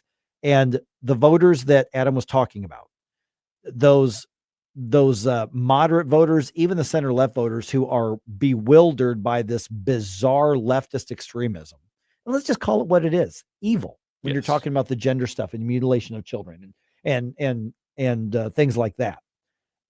What you're talking about is the voters of Illinois being the firewall for the entire country. Mm-hmm. So those of us here in Missouri, there's a reason we need to watch what happens in Illinois. It's one of the reasons I try, once or twice a month to make sure I've got somebody from Illinois talking about what's happening there, because what's happening there could be what's affecting the country. J.B. Pritzker is a legitimate Democratic candidate for president of the United States. That's Don't make he absolutely is a legitimate contender for that Democratic Party nomination. And we don't know what's going to happen between now and 2028, how the whims of the voters are going to change. So don't think for a minute that Republicans are guaranteed to keep the White House in 2028 after Donald Trump is term limited out of office. Yeah, that's what we need to be more, I don't want to say more cautious of, but when it comes to the infighting that we keep seeing within our own side of things, I think that Missouri, we have a very good, strong state government, as strong as it could be relative to especially Illinois. Mm-hmm. So we need to continue keeping the wind in our sails, because as we saw in New York, a legitimate socialist is going to potentially be a mayor in New York. People like AOC and Bernie Sanders who are vocally and those are the people that are gaining a lot of traction with the people, the Democratic Party, the far left. Well, but that's what the Democratic Party future is. Yeah. I mean, that's the rising star. That's who they're excited about. So it becomes a dilemma then of which direction. I don't think that we are going to see a very staunch, strong conservative, president until we figure out a way of fixing that mess. Mm-hmm. But there has to be something we can do to ensure that J.B. Pritzker, like nobody of his variety, is ever close to office. Right, exactly. So look up the Illinois Freedom Caucus, just like look up the Missouri one, but look up, they're part of the team, and we all have a vested interest in that. So get on board and keep track with what they're doing.